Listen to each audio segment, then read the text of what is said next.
내리겠고 경기 동부와 강원 내륙, 충청 내륙과 남부 내륙에는 소나기가 오는 곳이 있겠습니다. 서울 현재 기온 29도입니다. 이규봉이었습니다. 제1라디오 5시 뉴스를 마칩니다. KBS 대한민국 중심 채널 KBS 1라디오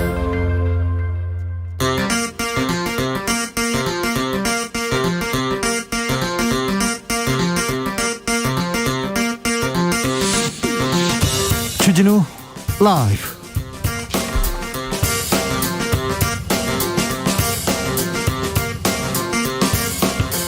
(2021년 7월 8일) 목요일입니다. 안녕하십니까, 주진우입니다.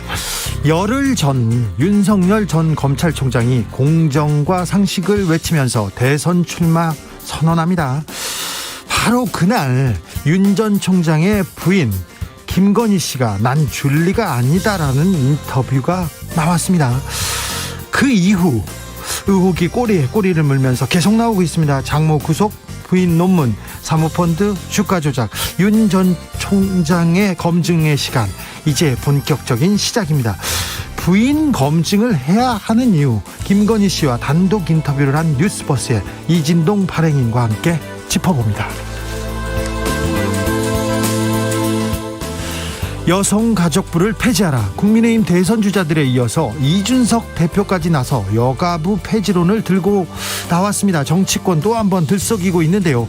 홍준표 의원은 어제 주진우 라이브에 출연해서 신중을 기해야 한다면서 반대 의견을 밝히기도 했습니다. 5선의 품격, 안민석, 조경태 의원은 어떻게 생각하는지 견해 한번 들어보겠습니다. 코로나 신규 확진자 수가 역대 최대치를 기록했습니다. 특히 서울과 수도권 분위기 심상치 않은데요. 감염자 숫자도 그렇고 전파 속도 빠릅니다. 정부가 수도권 거리두기 선제 격상을 고려하고 있습니다. 김부겸 총리는 수도권 2030 세대 방역에 키를 쥐고 있으니 조금만 더 인내해달라고 당부했습니다. 코로나 소식은 주스에서 정리하겠습니다. 나비처럼 날아 벌처럼 쏜다. 여기는 주진우 라이브입니다.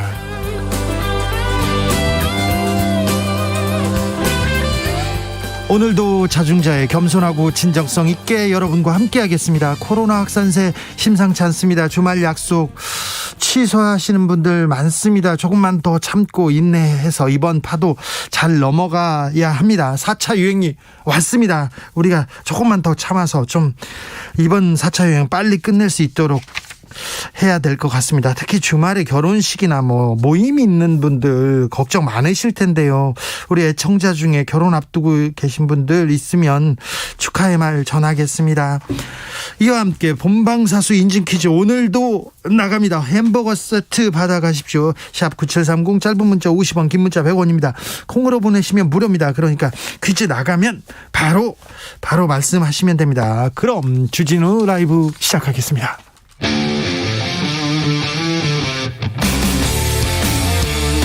탐사보도 외길 인생 20년. 주 기자가 제일 싫어하는 것은?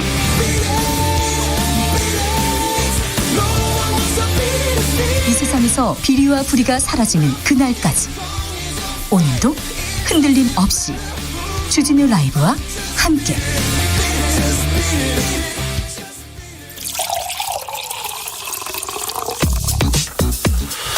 진짜 중요한 뉴스만 쭉 뽑아냈습니다. 주 라이브가 뽑은 오늘의 뉴스 주스. 정상근 기자 어서 오세요. 안녕하십니까. 코로나 확진자가 역대 최대치라고요?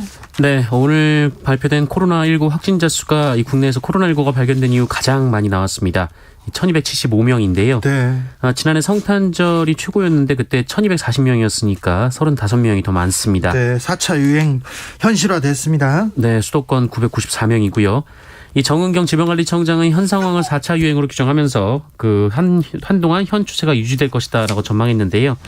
정은경 청장은 이 7월 말 환자 수는 현 수준이 유지되는 경우 1,400명 정도이며 현 상황이 악화될 시에는 2,140명에 도달할 것으로 예측됐다라고 밝혔습니다. 2,000명이 넘을 수도 있다고 정은경 청장이 지금 굉장히 걱정하고 있습니다. 정부가 거리두기 격상 고민하고 있습니다. 네, 정부는 사회적 거리두기 단계를 수도권의 경우 격상하는 방안을 검토하고 있는데요. 이 격상 시 이 새로운 거리두기 체계의 최고 수위인 4단계 가능성이 거론되고 있습니다. 정부는 수도권 전체로 보면 4단계 기준에는 조금 못 미치지만 내일이면 서울은 4단계 기준을 초과할 것이다라고 예측했습니다. 만약에 4단계 적용되면 어떻게 됩니까? 네, 4단계가 적용되면 오후 6시 이후로는 2명까지만 모일 수 있고요. 이 설명회나 기념식 등의 행사는 아예 금지가 됩니다. 네. 그리고 1인 시위 이외에 이 집회나 행사는 전면 금지가 되고 결혼식과 장례식의 경우 친족만 참석을 할 수 있게 됩니다. 4단계 가기 전에 우리가 현명하게 좀 막아야 되는데 걱정입니다. 김부겸 국무총리가 추경 관련해서 시정연설을 했습니다. 네, 오늘 추경연설에서 이 재난지원금 선별 지급에 대한 입장을 밝혔습니다. 민주당 내 일각에서 여전히 전국민 지원에 대한 목소리가 있는데요. 이에 대해서 김부겸 총리는 우리가 가진 수단과 처해 있는 상황이 현실적인 제약도 분명히 있다라며 정부의 고뇌가 컸다라고 설명했습니다. 그러면서 이 작은 차이로 받지 못하시는 분도 계실 것이고 또 기여만 하고 혜택은 받지 못해 섭섭하실 수도 있다라면서 이해를 구한다라고 했고요. 예, 이 부분에 대해서는 민주당에서 다시 논의가 진행되고 있어서요.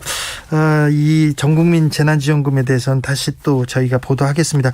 김부겸 총리가 코로나에 대해서도 사과했네요. 네, 원고에는 없는 내용이었는데 이 즉석에서 사과를 했습니다. 지난 1년 반 동안 힘들게 싸운 우리 방역이 절체절명의 고비를 맞고 있다라면서 이 방역에 대한 협조를 다시 한번 간곡히 부탁드린다라고 말했고요. 그러면서 이런 어려운 사정을 국민 여러분께 맞게 해드린 데 대해 진심으로 사과드린다며 허리를 숙여 사과했습니다.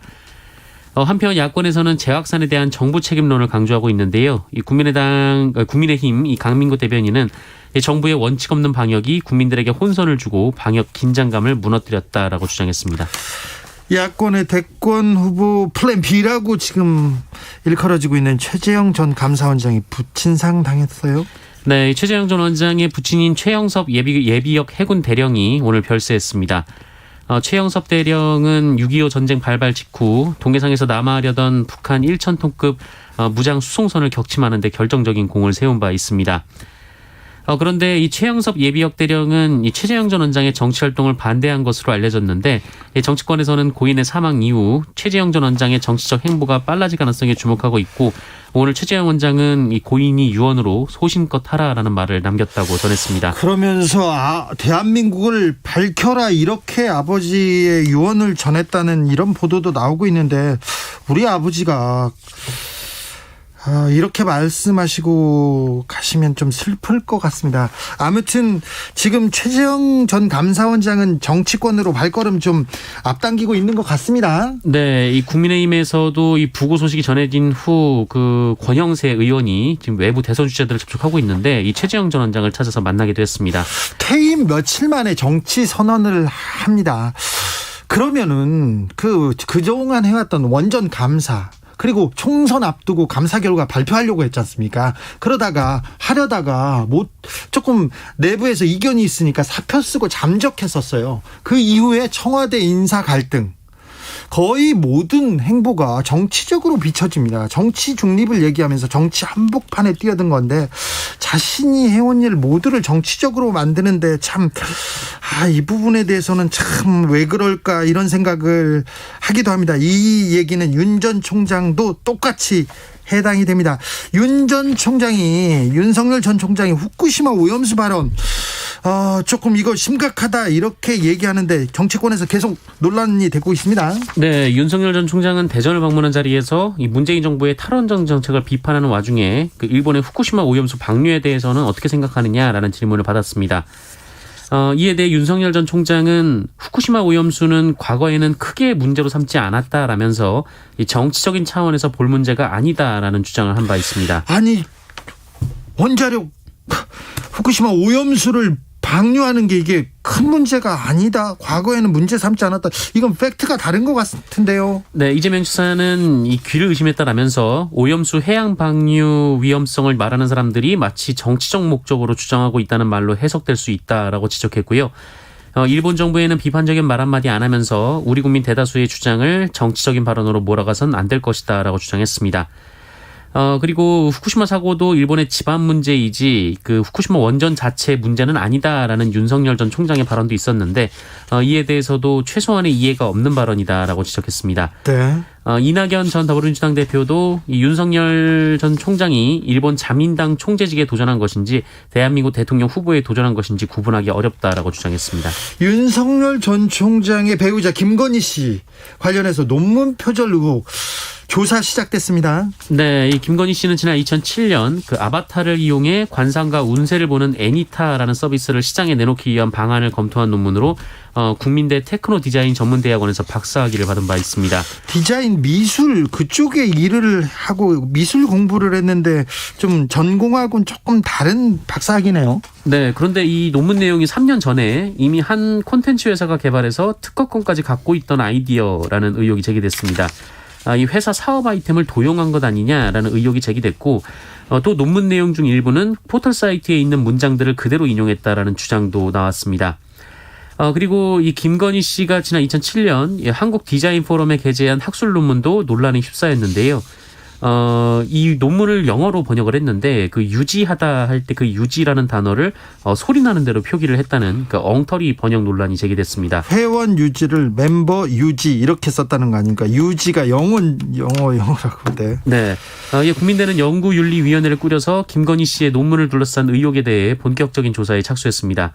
대학 측은 이미 예비조사를 시작해서 논문과 관련한 전 과정을 살펴보고 있고 연구윤리를 위반한 점이 있는지 검토할 계획입니다. 윤석열 전 총장 측은 이에 대해서 입장을 낼 것이 없다라고 밝혔습니다. 후보의 부인 논문까지 뒤지냐 이렇게 얘기하는 분도 있고요. 그래도 대통령 부인 영부인이 될 사람인데 이 문제는 검증해야 된다고 얘기하는 사람들도 있습니다. 김건희 씨 검증이 왜 필요한지 잠시 후에 줄리 관련 인터뷰를 했던 뉴스버스의 이진동 발행인하고 저희가 자세히 이 김건희 씨 검증에 대한 이야기 나눠보겠습니다. 박근혜 전 대통령에게 특수활동비를 상납한 전직 국정원장들 실형 확정됐습니다. 네, 박근혜 정부 당시 청와대에 특수활동비를 제공한 혐의로 재판에 넘겨진 남재준, 이병기, 이병호 전 국가정보원장들의 실형이 확정됐습니다. 이 대법원은 오늘 특정범죄 가중처벌 등에 관한 법률 위반, 국고 손실 등 혐의로 기소된 전직 국정원장들의 재상고심에서 이 남재준 원장에게 징역 1년 6개월, 이병기 전 원장에게 징역 3년, 이병호 전 원장에게 징역 3년 6개월의 자격정지 2년을 선고한 원심을 확정했습니다. 그냥 청와대에다가 국정원의 돈을 가져다 쓰고 함부로 썼으니까 이건 굉장히 큰 범죄인데요. 네. 징역 4년은 안 나왔습니다. 청와대에 돈을 전달한 혐의로 기소된 다른 분도 또 실형을 받았죠? 네, 이현수 전 국정원 기조실장인데요. 국정원 기조실장은 국정원 살림을 하는 사람입니다. 뭐라고 해야 되나요? 재무 총괄한다고 봐도 됩니다. 네, 청와대에 돈을 전달을 했습니다. 네. 그 혐의로 징역 2년 6개월의 원심이 역시 확정이 됐습니다. 네. 이들은 전직 국정원장으로 재임하던 시절 이 국정원장 앞으로 배정된 특수활동비 중 각각 6억 원, 8억 원, 21억 원씩 박근혜 전 대통령에게 지원한 혐의 등으로 재판에 넘겨진 바 있습니다. 네. 1심에서는 대가성이 없어서 뇌물이 아니라며 국고손실 혐의만 인정을 했고 네. 그나마 2심은 국고손실도 빼고 횡령죄만 적용해서 형량을 낮췄는데요. 이 대법원은 국고손실을 인정해야 한다라고 판단한 바 있습니다. 국고 손실이죠. 이 돈을 가지고 어디다 쓴지 아세요? 고용태 의상실 있었지 않습니까? 의상비, 그다음에 기치료비, 그다음에 주사비 이런 데다 썼는데 국고 손실이죠. 이걸 가지고 참 판사님들 신기하다 했는데 국고 손실죄 대법원에서 인정됐습니다. 네. 국정원장들 다 실형 나왔습니다. 원자력 연구원이 북한의 해킹에 노출됐다고요? 네, 오늘 국가정보원의 국회 보고가 있었는데요. 네. 이에 따르면 한국원자력연구원이 북한의 소행으로 추정되는 해킹 공격에 12일간 노출됐었다라고 합니다. 네. 국가정보원은 올 상반기 이 국가배후 해킹 조직의 공격으로 인한 피해가 작년 하반기보다 9% 증가했다라면서 원자력연구원도 지난 6월 1일 이 피해를 입었다라고 밝혔습니다. 다만 핵심 기술 자료가 유출되진 않았다라고 설명을 한 것으로 전해지고 있습니다. 정부의 여야 간사들에 따르면 그 한국 항공우주산업도 해킹 정황이 포착이 됐고 이 대우조선해양도 지난해 11월 해킹당했지만 이 북한은 자신들의 소행이 아니라고 주장하고 있다고 합니다. 네. 인터넷에 떠들썩하게 나왔었어요. 핫팬츠 입은 여성이 갑자기 쓰러졌는데 남성들이 아무도 도와주지 않아요. 이런 얘기가 보도가 이렇게 돼가지고 세상이 왜 이렇게 각박한가 했는데 이 사건이 아예 허구였다고요? 네, 온라인 커뮤니티에 올라온 글을 이 기자들이 그냥 확인 없이 받아 썼는데요. 말씀하신 대로 내용은 이 지하철에서 짧은 반바지 차림의 여성이 갑자기 쓰러졌는데 이 남성들이 성추행범으로 몰릴까봐 아무도 나서려고 하지 않았다라는 것이었습니다. 예. 정말 대대적으로 보도가 됐고요. 보도 다 하지 않았습니까? 거의 모든 언론에서. 네, 뭐 댓글과 커뮤니티 등에서는 이 기사를 링크하면서 그 여성을 돕다가는 성추행범이 된다라는 글들이 줄을 이었었습니다. 그런데 사실이 아니었습니다. 한 여성이 갑자기 쓰러진 것은 맞는데요. 당시 현장에 출동했던 영무원에 따르면 이 쓰러진 여성을 돕기 위해서 그 여러 명의 남녀가 함께 손을 보탰다라고 합니다. 특히 의사인 남성이 가장 적극적으로 응급조치를 했고 남성인 영무원도 구조대가 올 때까지 여성의 팔목을 주무르면서 응급처치를 했다고 합니다. 아이고 이렇게 보면 훈훈한 소식이고 이렇게 시민들이 힘을 합쳤다는 이런 얘기인데 왜 이렇게 또 갈등 구조로 이렇게 이야기가 만들어졌을까요? 네, 사실은 미담이었던 건데요. 예. 그런데 이 커뮤니티의 거짓 글을 언론이 확인도 없이 받아 쓰면서 이 성 갈등을 부풀린 셈입니다. 그 중에 한 이야기를 커뮤니티에 누가 썼는데 지어냈는데 그걸 갖다가 언론에 기사화했거든요. 네, 그렇습니다. 게다가 최초 글에 있지도 않았던 이 핫팬츠라는 단어를 부각하면서 이 쓰러진 여성에게 핫팬츠녀라는 이름을 붙인 것도 언론입니다. 그렇죠. 이 최초 신고자분도 이것이 이제 사실이 아님을 알고 언론사들의 정정 보도를 요청을 했다라고 하는데요.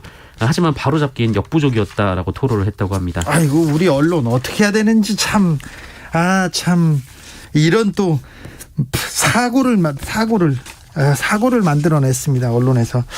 IT 대통령이 암살됐다는 소식 알려졌습니다. 네, 이 중남미 카리브해 섬나라 아이티에서 이 대통령이 괴한들이 쏜 총에 맞아 숨지는 일이 벌어져서 국제사회가 충격에 빠졌습니다. 예.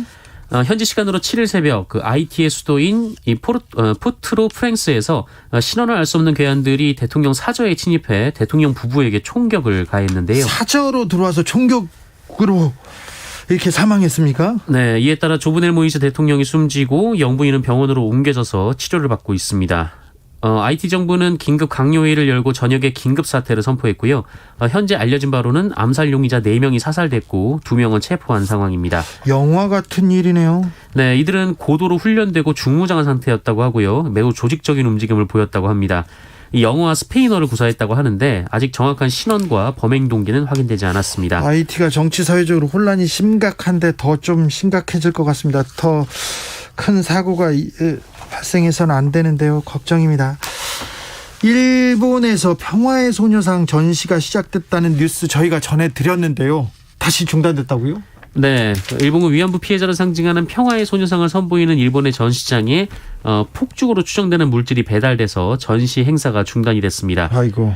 소녀상 등을 선보이는 전시회인 우리들의 표현의 자유의 부자유전 그 후가 열리고 있는 이 아이치현 나고야시 시민갤러리 사카에 오늘 오전 우편물이 하나가 배달이 됐는데 직원이 개봉을 하려고 하자 이 폭죽으로 추정되는 물질이 파열했다고 교도통신이 보도했습니다. 이거 사제 폭탄 같은 거 아닙니까? 네, 사실상 폭탄인 셈인데요. 그렇게 봐야 되겠어요. 네, 다행히 부상자는 발생하진 않았습니다만 안전상 우려를 고려해서 주최 측은 일단 행사를 중단했다고 합니다. 네, 참 일본의 본성을 보는 것 같습니다. 이 평화의 소녀상 전시 관련해서 이렇게 전시도 못합니까? 전시도 참.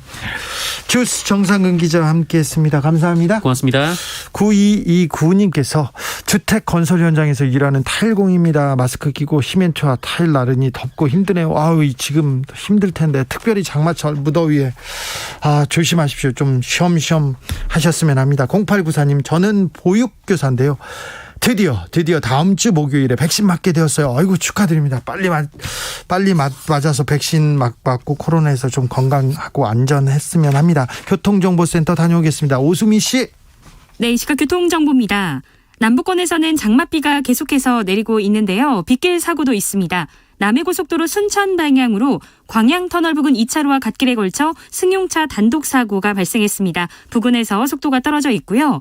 서해안고속도로 목포 쪽으로도 서평택 분기점 부근 3차로와 갓길에 걸쳐 승용차 사고가 일어났고 사고 차량 견인 수습 중이니까 여파로 밀리고 있다는 점 참고해 주시기 바랍니다. 반대 서울 방향으로는 화성 휴게소부터 밀리기 시작해 매송 일대와 일찍 분기점에서 금천까지 속도를 줄이고 있습니다. 평택 시흥간고속도로 시흥 쪽으로는 송산 마도에서 6km 막히고 있고요. 영동고속도로 인천 가는 길 동수원부터 광교터널, 북수원에서 부곡까지 느리게 이동을 하고 계속해서 둔대 분기점을 지나 반월터널, 월곶 분기점 부근에서 더디게 움직이고 있습니다. 지금까지 KBS 교통정보센터였습니다. 주진우 라이브.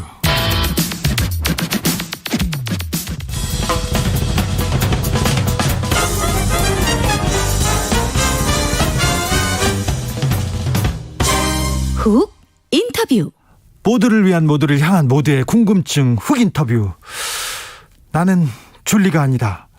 윤석열 전 검찰총장의 부인 김건희 씨가 윤 전 총장이 대선 출마하는 날 인터뷰를 했습니다. 자신의 관련된 의혹 소설로 규정하면서 부인했습니다. 줄리를 해야 할 이유도 없고 해야 할 시간도 없다고 했는데요. 그런데 김건희 씨 단독 인터뷰는 어떻게 나왔을까요?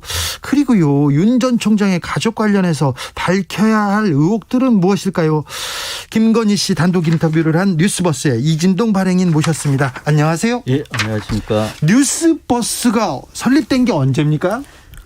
저희들은 5월 24일 날 설립을 했고요. 5월 24일이요? 네네. 그리고 2월 21일에 사이트 오픈을 처음 했습니다. 알겠습니다. 그 기간에는 이제 그 전에 기사들 좀 준비했고요. 그렇습니까? 근데 뭐 지금 설립하자마자 특종 기사를 그냥 뻥뻥 이렇게 터뜨립니다. 이진동 기자가 좀 특종 기자이기도 했습니다. 기자님은 어떤 직책 맡고 계십니까? 저는 이제 그 대표 또 한번 선배분 한번 제가 모시고 있고요. 네. 저는 발행인 겸 편집인에서 이제 그 기사 업무를 총괄하고 있습니다. 기사도 쓰시더라고요, 아직? 제가 써야 될 기사는 직접 쓰고요. 네. 전체적으로 이제 기자들이 하는 걸 주요 방향이라든가 네. 이런 쪽에 좀 그건 이제 제가 좀 정리해주고 봐주고 이런 있군요. 역할들을 하고 네. 있습니다. 네. 김건희 씨 단독 인터뷰했는데요. 어떻게 하게 된 겁니까? 그러니까 그 기사가 나온 게 아마 지난 월요일 7월 5일 아니죠. 6월 그보다는 좀 앞서서 나간 것 같은데 7월 5일에 네. 저희들이 이제 그걸 그러니까 16년 전에 네. 그러니까 16년 전에 김건희 씨가 돈을 들고 와서 이중을 요구했다는 그런 기사를 발행했어요. 보도를 했어요. 네, 보도를 했습니다. 예. 이게 장모 최 씨하고 그다음에 그 정대택 씨가 있었는데 그 중간에 있었던 법무사한테 그렇죠.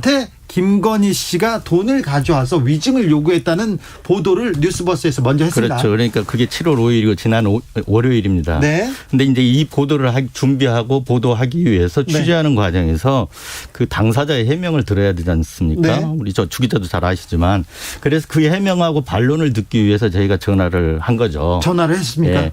그런데 이제 전화라는 게 전화 인터뷰라는 게 안 받을 수도 있고 예. 받아도 끊어버릴 수도 있고 그렇죠. 그렇잖아요. 그래서 저희들이 이제 그 직접 받을 만한 전화번호를 미리 취재를 했고 네. 그래서 타이밍을 골랐던 거죠. 네. 그 타이밍이 이제 윤석열 전 총장이 출마 선언을 했던 6월 29일로 골랐고요. 네. 그래서 그 생중계 회견이 다 끝나고 예. 저희들이 한 10분에서 15분 정도 있으면 이게 충분히 전화를 받을 타이밍이다. 네. 그리고 다른 분들은 다 이제 그 윤 총장의 그 기자회견에 관심이 쏠려 있었잖아요. 그때 우리는 김건희 씨를 인터뷰하겠다 이렇게 얘기하는 겁니까? 그렇죠. 6월 30일 인터뷰 기사가 나왔습니다. 혹시 윤 전 총장의 전 대변인 이동훈 전 조선일보 기자가 친한 후배잖아요. 그래서 친한지 안 친한지는 잘 모르겠고요. 제가 네.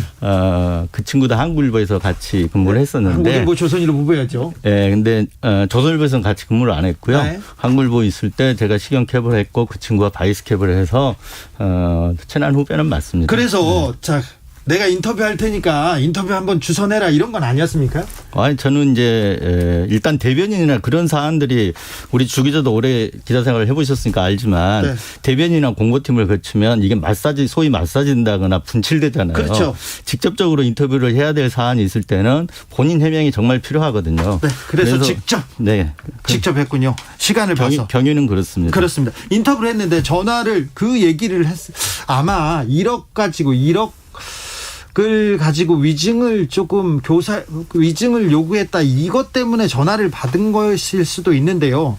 갑자기 강남 술집 에이스 줄리 발언은 어떻게 나온 겁니까? 물론 저도 이제 윤석열 엑스파일이 돌고 있다는 얘기는 알고 있었고요. 예. 그 내용이나 떠도는 소문에 대해서 어렴풋이 알고 있었지만 네. 애초부터 그건 취재 대상이 아니었습니다. 네.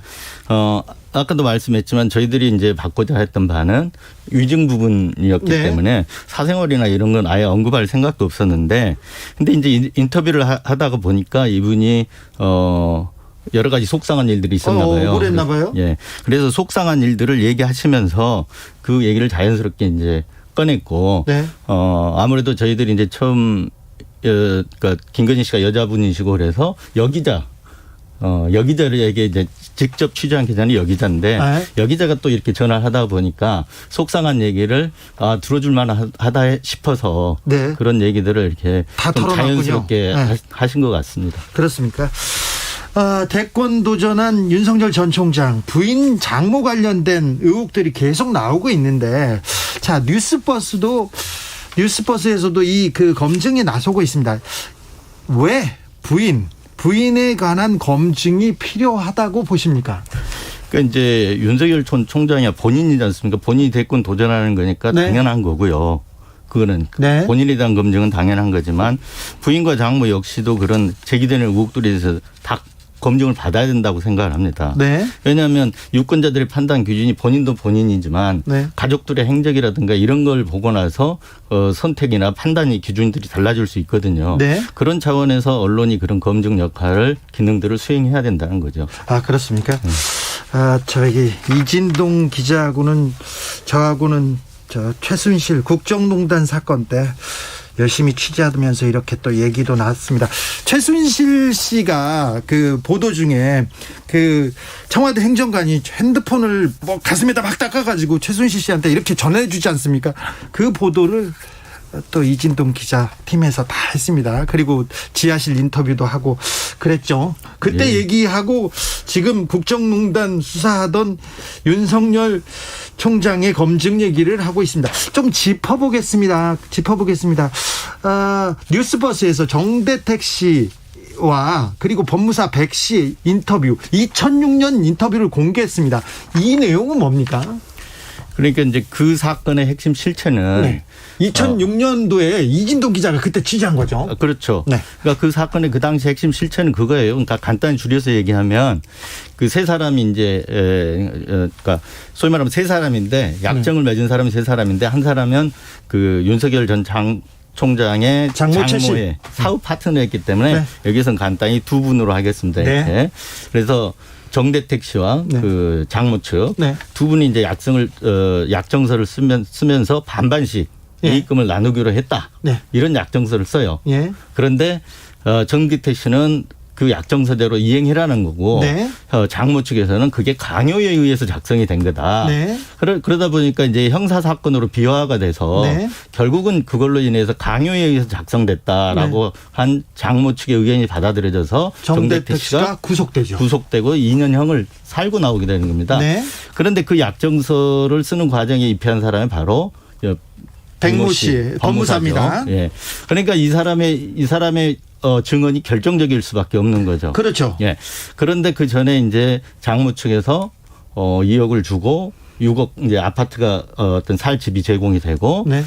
그런 과정이 있었죠. 이 백 씨한테요. 그렇죠. 네. 그래서 이분이 이제 1심에서는 그리고 형사 사건에서는 수사 과정에서는 강요에 의해서 이게 내가 약정서가 만들어진 거다. 네. 이렇게 진술을 하는 거죠. 그렇죠. 법무사 백 씨가 그때는 그러니까 장모 최 씨의 손을 들어줬다 이렇게 봐도 되죠. 맞습니다. 예. 그러다가 이제 정대택 씨가 강요죄에 한 2심 재판 네. 때부터 이 이분이 이제 어떤 이유인지 모르지만 바꿉니다. 법무사 백 씨가 말을 바꿉니다. 예. 그게 그러니까 내가 돈을 받고 강요에 의해서 이루어진 게 아니고 자발적으로 작성된 약정서가 맞다. 예. 그리고 그 전에 서로 반반 나누기로 한 구두 약정도 있었다. 네. 이렇게 이제 바꾼 거죠. 2심에서는 법무사 백 씨가 정대택 씨 손을 들어줍니다. 그러니까 그러자 여기에서 김건희 씨가 등장합니까? 그래서 이제 그렇게 증언을 번복한 직후에 예. 김건희 씨가 이제 백윤복 씨를 찾아간 거죠. 예. 그래서 1심대로 증언을 해달라. 네. 이렇게 하면서 이제 1억을 이제 제시를 했다라는 거고요. 예. 물론 그 당시에 백윤복 씨는 받지 않았습니다. 네. 예. 이제 그때 위증을 요구했다라고 이제 기사가 나간 부분이 바로 그 부분인데 네. 그 당시에 정택태 씨가 저를 찾아왔을 때 예. 그때는 이미 그 백윤복 씨도 다른 혐의 변호사법 위반 혐의로 대법원까지 형이 끝났어요. 예. 그리고 정택택 씨도 끝났고요. 네. 그래서 그 당시에는 취재를 하려면 네. 당사자를 새로 다 만나볼 수밖에 없는 그런 상황이었기 때문에 네. 제가 수감돼 있는 사람을 그래서 찾아간 겁니다. 네. 면회를. 예. 그때 면회를 2차례 하면서 들었던 얘기. 그걸 다 적어놨군요, 그때. 저는 이제 좀 이렇게 취재 과정에서 있던 것을 잘 적어놓고 네. 컴퓨터에 저장해 놓고 잘 버리지를 않습니다. 그러니까요. 네. 아유, 대단하시네요. 저는 하나도 못 모으는데 그때 이에 대한 김건희 씨의 반론은 어떻게 됩니까? 그 당시에 반론은 그 당시에도 만나셨어요? 그 당시에도? 그 당시 취재가 했던 걸로 아는데 네. 제 파일에 있는 부분도 있고 없는 부분도 네. 있고 그래서 근데 찾았더니 그 부분은 없는데 최근에 우리 이제 여기다가 그 줄리 아니다. 네. 이런 전화 해명이 있었던 날 전화 통화 과정에서는 네. 그거는 위증 요구를 하면서 준 게 아니고 네. 두 사람이 이렇게 사이가 갈라져 있으니까 그 화해시키려는 목적으로 줬다. 네. 이렇게 얘기를 하는 거죠. 1억의 용도가 다른 거죠. 그렇습니까? 네. 2953님께서 김건희 씨 의혹들, 이 의혹은 윤 전 총장과 결혼하기 전에 있었던 일 아닌가요? 그렇게 물어봅니다. 그렇죠. 예. 결혼하기 훨씬 전 일이죠. 그런데 네. 지금 이 보도가 나가고 나서 모해 위증 사건 다시 수사하겠다는 그런 보도 나왔습니다. 네, 그게 이제 검찰에서 7월 1일인가요? 예. 그러면서 재기 수사라고 하죠. 네. 다시 이제 처분 검사에게 다시 수사해라. 예. 이렇게 해서 재기 수사하는 결정을 했습니다. 이 내용은 그 부인과 최 씨 그 장모 문제인데 이 문제는 지금 윤석열 전 검찰총장하고 이어지진 않죠. 그러니까 이제 정택택 씨가 이어지는 문제는 아닌데 네. 재기 수사를 하더라도 윤 총장 쪽으로 이렇게 불똥이 튈 가능성은 그리 크지는 않을 걸로 보입니다. 그렇습니다. 하지만 이제 정택택 씨 주장은 네. 이 사건을 이제 억울함을 밝히기 위해서 정택택 씨는 계속해서 여러 군데 호소했죠. 호소도 하고 형사사건화도 하고 이렇게 해왔는데 네. 결혼한 이후에 네. 정택택 씨 주장입니다. 이거는 윤 총장의 영향력으로 이 사건 처리가 무마되거나 왜곡됐다라고 이렇게 주장을 하시는 겁니다. 그분은. 그렇죠. 예. 그래서 지금 재수사가 필요하다고 지금 주장하고 있습니다. 네. 다른 내용도 물어보겠습니다. 도이치모터스 주가 조작 의혹 이거는 뭐예요? 그 부분이 이제 어제 이렇게 기사가 계속해서 나오던데 네. 이게 이제 도이치모터스의 어떤 그 대표하시는 분과 네. 이게 이제 김건희 씨하고 이렇게 쭉 관계가 있었던 것 같아요. 네.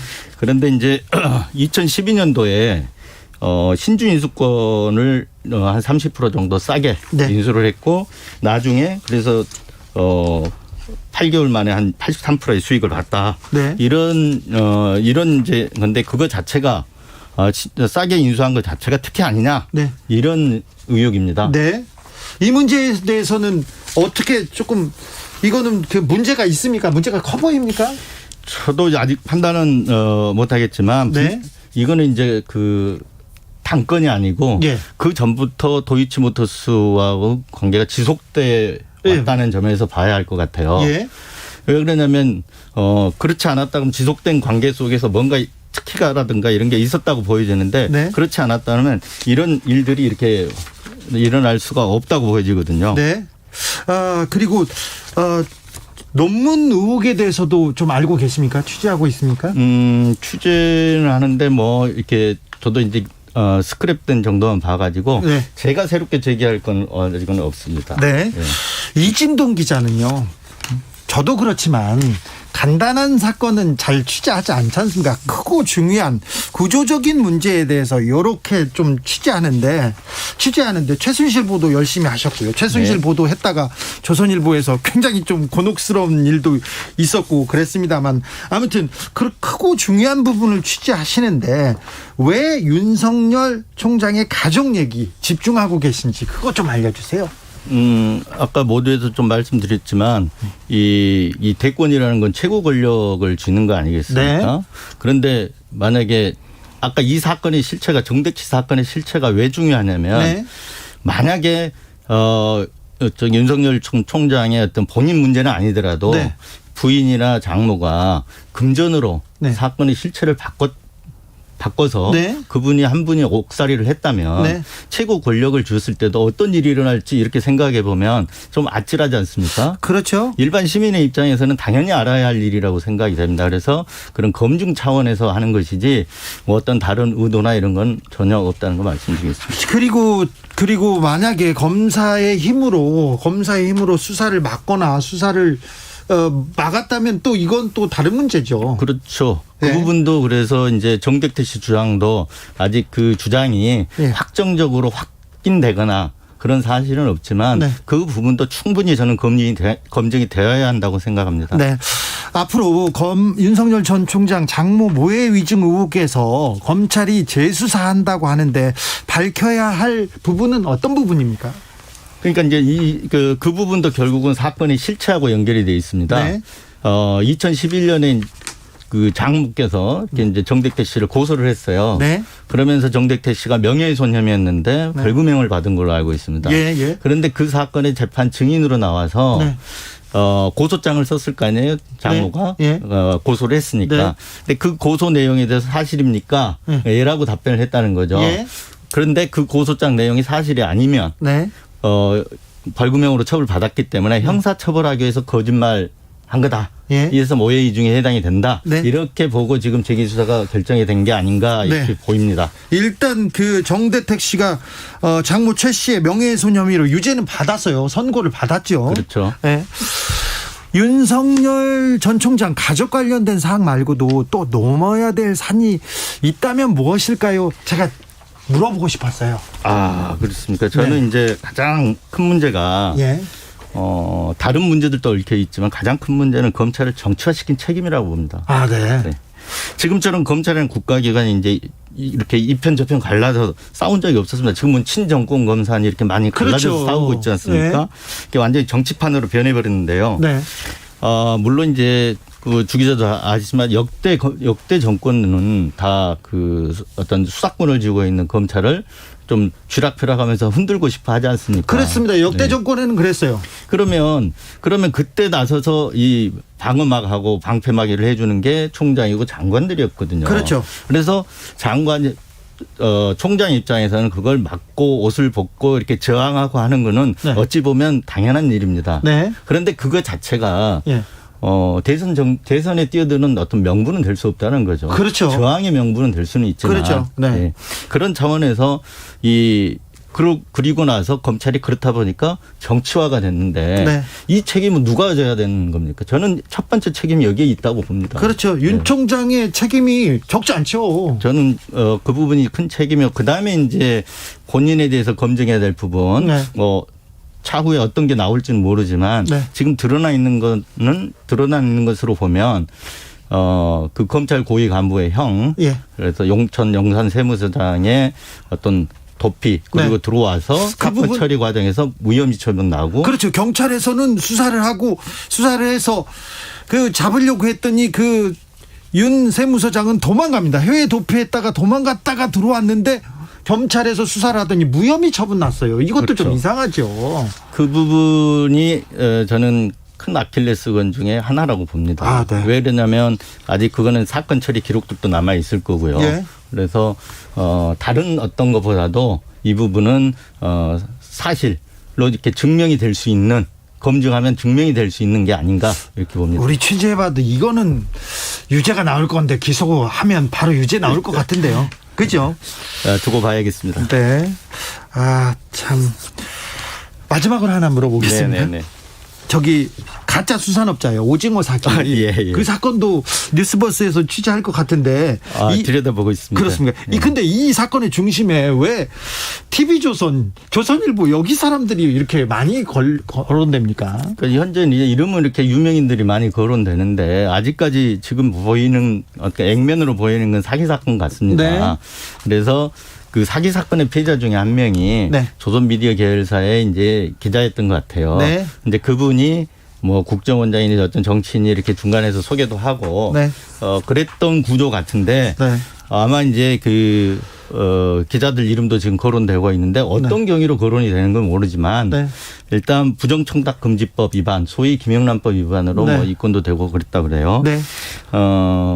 하지만 저는 이제 그 경위에 대해서는 지금 잘 모르겠습니다. 네. 그렇지만 그렇게 된 건 좀 유감이고 네. 언론에 대한 불신을 야기시키는 일 중에 하나이지 않을까 이렇게 생각은 듭니다. 알겠습니다. 저 이진동 기자님, 저야 뭐 잘 알고 있습니다. 이진동 기자님이 진보나 윤석열 전 총장을 조금 싫어하거나 그런 사람은 아니죠.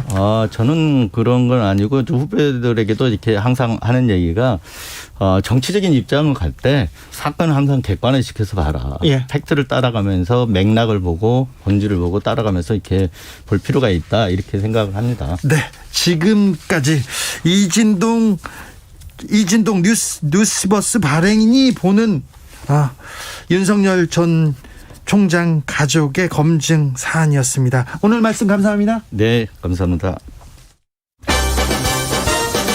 나비처럼 날아 벌처럼 쏜다. 주진우 라이브.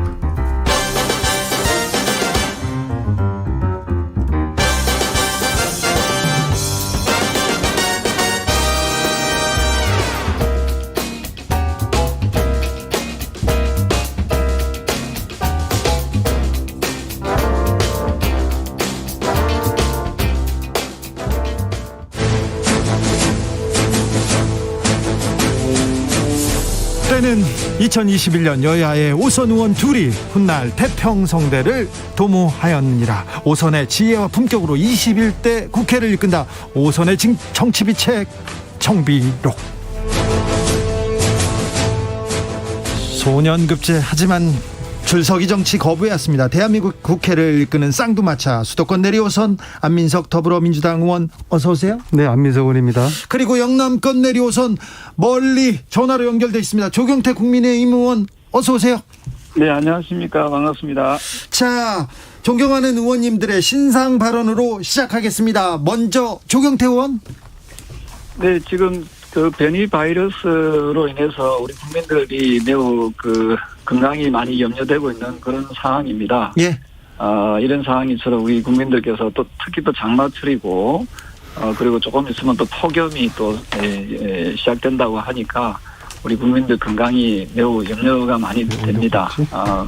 우리 국회에서 좀 더 우리 국민들께 이런 국민 건강을 위해서 좀 더 많은 노력을 기울였으면 좋겠다 이 말씀을 드리겠습니다. 네, 기울여 주십시오. 자, 신상 발언 시작하겠습니다. 안민석 의원. 예, 장마가 시작되었습니다. 예. 그리고 대한민국의 대통령 선거의 시간도 움직이기 시작했습니다. 예. 각 후보들 간의 치열한 논쟁과 또 검증이 뜨겁게 달아오르고 있습니다. 제가 오늘 말씀드리고 싶은 게요. 여권에서 1위를 달리고 있는 야권 1위를 달리고 있는 윤석열 후보의 그 처가 특히 이제 부인에 대한 검증, 사실 이 검증은 줄리로부터 시작을 했습니다. 네. 그래서 김건희 씨가 자초한 측면이 없지 않나 있고요. 그런데 제가 한 가지 말씀드리고 싶은 것은 오늘 그 김건희 씨의 학위 표절 관련된 네. 검증을 국민대에서 하고 있다고 그러는데요. 네. 보니까 2007년도에 학위를 썼어요. 박사학위를.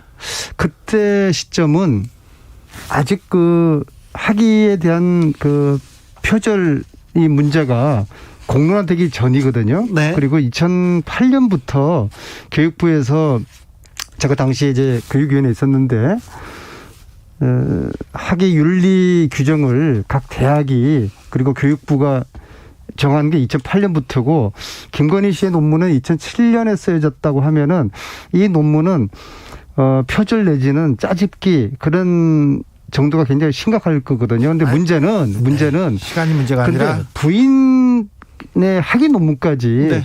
만약에 이분이 또 교수로 있으면 모르겠어요. 교수도 지금 하지 않는데 네. 김건희 씨의 학위 검증까지 이렇게 하는 것이 예. 좀 과한 거 아닌가. 그냥 네. 지나치게 좀 흠집 내기로 비칠 수 있는 그런 좀 측면이 있는 것 같아요. 그래서 좀 합리적인 또 반드시 해야 될 검증을 해야 되되 김건희 씨의 박사기까지 이렇게 뒤져가지고 흠집을 내려는 것은 조금 좀 자제할 필요가 있지 않나 그 말씀 제가 드리고 싶네요. 조경태 의원님 네. 어떻게 보셨어요? 네, 뭐 지금 안민석 의원 말씀 주신 말씀이 상당히 합리적인 말씀이라고 보고 있고요. 예. 지금 뭐 장관 하시는 또는 장관 청문회 때 보면은 뭐 장차관들도 학위 그 논문 표절을 해가지고 막 여러 가지 의혹이 있어도 장관도 되고 뭐 그런 경우들이 많이 있지 않습니까? 예. 그래서 이런 부분에 대해서 우리가 너무 지나치게 그 상대 후보에 대해서 험침내기식의 그런 모습들은 일단 국민들께서 저는 판단을 하실 거라고 보고 있고요. 그렇죠. 네. 그 바람직하다는 것은 뭐 아닙니다만은 네. 국민들께서 네. 뭐 종합적으로 잘 판단하실 거다 이렇게 보고 있습니다. 지금 뭐 안민석 의원도 국민들이 판단하실 거라 이렇게 생각하시는 거죠? 그러니까 이미 그 장모 되시는 분이 법정 구속이 됐잖아요. 네. 그것도 국민 그 건강 관련된 그 돈을 네. 22억을 빼돌린 거 아닙니까? 네. 불법 요양병원을 만들어서요. 그래서 그걸로서 윤석열 그 전 총장은 이미 거의 그렇게 상태까지 갔다고 보는 거거든요. 아, 그렇게입니까 벌써? 예. 그런데 2007년도에 썼다는 부인의 박사학위 논문까지 이렇게 검증한다는 것은 아하. 너무 좀 잔인하지 않나. 알겠습니다. 네, 그런 생각이 드네요. 자, 조경태 의원님. 네. 저기 국민의힘에서 여성가족부 폐지를 들고 나오고 있습니다. 이준석 대표도 뭐 폐지해야겠다 이렇게 얘기하는데 어떻게 보십니까? 글쎄 우리가 양성평등이라는 그런 측면에서 봤을 때 그 일본 같은 경우는 양성평등부가 있거든요. 네. 그래서 우리가 어떤 특정성을 이제 여성가족부라는 이름으로 해가지고 네. 이렇게 부처가 있는 나라가 과연 몇 나라가 있는지도 좀 살펴봐야 되고요. 예. 그래서 정권이 이제 바뀌게 되면은 좀 더 합리적인 그런 부처가 만들어져야 되지 않을까. 저는 뭐 이참에 만약에 한다면은 뭐 청소년 가족부라든지 네. 뭐 여러 가지 조금 더 미래지향적이고 양성평등적인 그런 그 부처의 어떤 발전적인. 지금 그러면 조경태 의원님께서는 여성가족부 폐지가 아니라 좀 발전적으로 좀 다시 만드는 게 좋겠다 이렇게 생각하시는 거죠? 만드는 의미보다는 조금 더 이 부분을 좀 더 확대 해석을 할 필요가 있을 거라고 생각을 하고 있거든요. 네. 아시다시피 우리나라 여성가족부가 이름은 여성가족부라고 쓰지만은 사실은 영문으로는 양성평등부라고 쓰거든요. 네. 그래서 저는 이게 저는 표현을 저는 여성가족부를 뭐 폐지하자 뭐 이런 의미보다는 남성 여성을 이렇게 좀 역차별하지 않는 네. 서로 두 성을 좀 더 동등하게 보는 저는 양성평등부라든지 아니면은 청소년 가족부라든지 뭐 이런 좀 약간 좀 더 미래지향적이고 좀 더 발전적인 부처가 더 합리적이지 않을까 이런 생각을 합니다. 안민석 의원님. 네, 국민의힘에서 지금 주장하고 있는 여가부 폐지 공약 이거는 네. 얼토당토하는 이야기입니다. 마음에 좀 안 든다고 문제가 있다고 무조건 폐지하자 없애자라고 하면은 그걸 국민의힘에서는 청와대도 폐지하자는 이야기가 나오겠어요. 청와대 마음에 안 든다고. 법무부 장관 마음에 안 든다고 법무부 폐지하자고 그러고요. 저기 세월호 사건 때 해경 폐지 이런 거 나왔었지 않습니까? 문제가 있으면은 보완을 하도록 해야 되는 것이죠. 만약에 여가부를 폐지하면은 아동 성폭력 이걸 어느 부처에서 다루겠습니까? 가정폭력 문제 심각하지 않습니까? 청소년 문제 이거 우리가 잘 챙겨야죠. 이런 것들이 잘 될 수 있도록 여가부를 좀 더 잘 도와주고 힘을 실어주자는 차원의 대안을 만들어야지 마음에 안 든다고 대안은커녕 없애자고 하는 거는 이건 가장 하수적인 그런 주장이라고 보고요. 아니 유승민 후보나 지금 이준석 대표는 없애자고 했지만 조경태 의원은 지금 발전적으로 만들자 이렇게 얘기했어요. 뭐 그게 도끼 객긴이죠. 도끼 객긴이고요. 네. 예. 영국 같은 경우에는 그 고독부라고 생겼습니다. 고독부. 왜냐하면은 고독부요? 고령화 사회가 되면서 네. 그 연세 되신 분들의 그 자살률도 높고. 고독부. 예. 그래서 그 밑에 이제 행복청이라고도 두고요. 예. 그래서 우리 국민들이 궁극적으로는 이제 그 오래 살면서 그래도 행복하게 오래 살 수 있는 그런 환경을 만들어줘야 되거든요. 예. 그래서 저는 이 부처가 저는 그 여성가족부 이렇게 그 명명하는 게 대한 부정적 시각도 사실은 그 국민들 사이에는 많이 있는 건 틀림이 없거든요. 네. 그래서 이건 저는 뭐 개인적으로 청소년 가족부라든지 뭐 차라리 뭐 가족부라든지 또 다른 형태로 좀 발전적으로 이걸 좀 더 역할을 좀 더 강화시켜 나갈 필요가 있지 않을까 이런 생각을 합니다. 네. 뭐 이준석 대표나 유승민 그 전 의원이 주장하는 것처럼 막무가내로 여가부 폐지를 하는 것에는 좀 문제가 있다고 조경태 의원님도 느끼시는 것 같아요. 역시 네. 조경태 의원님 다음 말씀이고요. 홍준표 의원도 반대하시더라고요. 네, 그러나 이제 아쉬운 것은 우리나라가 지금 조경태 의원님 말씀하신 것처럼 영국이나 다른 선진국에 비해서 성평등 지수가 굉장히 낮아요. 네. 그래서 우리나라 여성들이 받는 사회적 차별 이것이 굉장히 심각하거든요. 그리고 OECD 국가 중에서도 성평등 지수가 우리가 거의 아주 낮은 편에 속하는 국가이기 때문에 네. 이 문제를 국가 제도적인 차원에서 정부적인 차원에서 해결하기 위해서 여가부가 지금 있어야 되는 것이고요. 네. 그리고 조경태 의원님께서는 그러면 이제 당론에 반대하는 지금 말씀을 하신 거거든요. 그래서 이양하실 거면은 반대한다는 말씀을 하시는 게 더 깔끔하죠. 여성이라는 여성 가족부라는 표현 자체가 저는 조금 이제 시대 상황에 맞지 않다. 발전적으로 만들자. 양성평등부. 네. 저는 여성 가족부라는 표현보다 양성평등부라든지. 알겠습니다. 청소년 가족부. 잘 알겠습니다. 주진우 라이브 정비록 6시 2부에서 이어가겠습니다. 네네.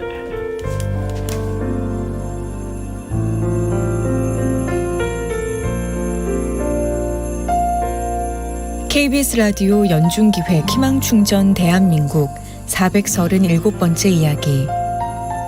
안녕하세요. 아나운서 이현주입니다. 12년 전 원석이 엄마는 쌍둥이 임신 중 하늘이 무너질 것 같은 소식을 들었습니다. 뱃속에 있는 두 아들에게 뇌출혈 증상이 있어서 장애 진단까지 받게 된 겁니다.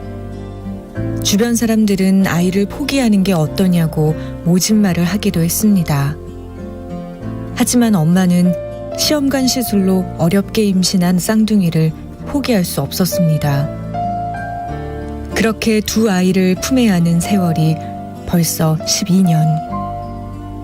남편을 떠나보내고 혼자서 아픈 아이들을 키우는 게 녹록치 않지만 엄마는 함께할 수 있음에 그저 감사할 뿐입니다. 원석인의 가족들이 희망을 잃지 않고 살아갈 수 있도록 여러분이 힘을 보태주세요. 코로나19 여파로 사례자와 취재팀의 안전을 위해 사연으로 대신 전달합니다. 여러분의 따뜻한 손길이 희망의 빛이 됩니다. ARS 060-700-1580 060-700-1580 한 통화 3,000원으로 희망을 선물해주세요. KBS 라디오 연중기획 희망충전 대한민국은 초록우산 어린이재단, 인탑스 주식회사 그리고 청취자 여러분과 함께합니다. ARS 060-700-1580 한 통화 3,000원입니다.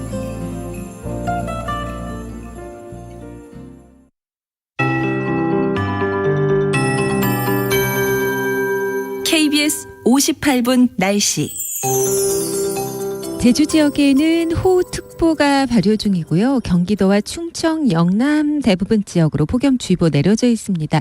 이 대기 불안정으로 인해서 대부분 지방 소나기가 잦을 것으로 보입니다. 우선 내일 아침까지 전국 대부분 지역으로 소나기가 내리겠는데요. 소나기 양이 내일 아침까지 5에서 60mm 정도 되겠습니다. 이 가운데 경기 동부나 영서, 전남 남해안, 경남 서부 등에는 80mm 이상의 비가 내리는 곳이 있겠고 시간당 50mm 정도로 강하게 내리겠습니다. 일부 지역은 돌풍과 함께 천둥, 번개를 동반하기도 하겠습니다. 이렇게 모레까지 소나기 소식이 잦겠고요. 내일과 모레도 이렇게 전국이 흐린 가운데 소나기 오는 곳이 많겠습니다. 이 소나기 양이 내일은 5에서 60mm, 거의 오늘과 내일 아침 사이와 내일 소나기 양이 거의 비슷하겠습니다. 상당 양이 되겠고요. 지역적인 강수량의 차이가 크겠습니다. 최근 많은 비로 인해서 집안이 매우 약해진 상태에서 이렇게 강한 소나기가 예보돼 있어서 큰 피해가 우려되니까 주의하셔야겠습니다.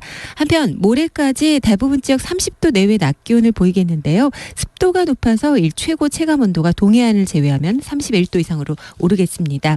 그리고 오늘 밤부터 내일 아침 사이 안개가 짙은 곳이 많겠습니다. 지금 서울의 기온은 29.2도입니다. 강혜종입니다.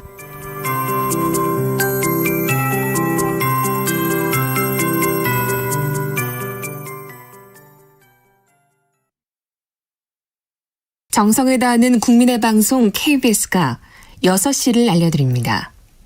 AM 711kHz, FM 97.3MHz, KBS 1라디오입니다. HLKA.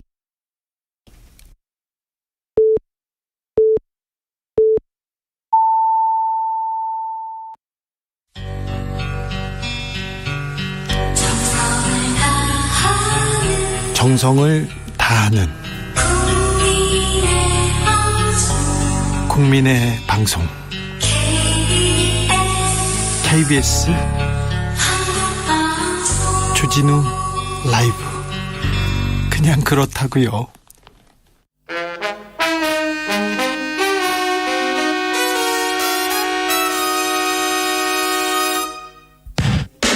주진우 라이브 본방 사수 인증 퀴즈 객관식입니다. 문제를 잘 듣고 보기 번호와 정답을 정확히 적어 보내주세요. 오늘의 문제, 목요일 격주로 맛있는 책을 만나는 코너 제목은 무엇일까요? 보기 1번 책의 맛, 2번 돈의 맛. 다시 들려드릴게요. 1번 책의 맛, 2번 돈의 맛. 샵9730 짧은 문자 50원, 긴 문자는 100원입니다. 지금부터 정답자 선착순 20명께 햄버거 세트 모바일 쿠폰 드리겠습니다. 주진우 라이브 본방 사수 인증 퀴즈, 내일 또 만나요.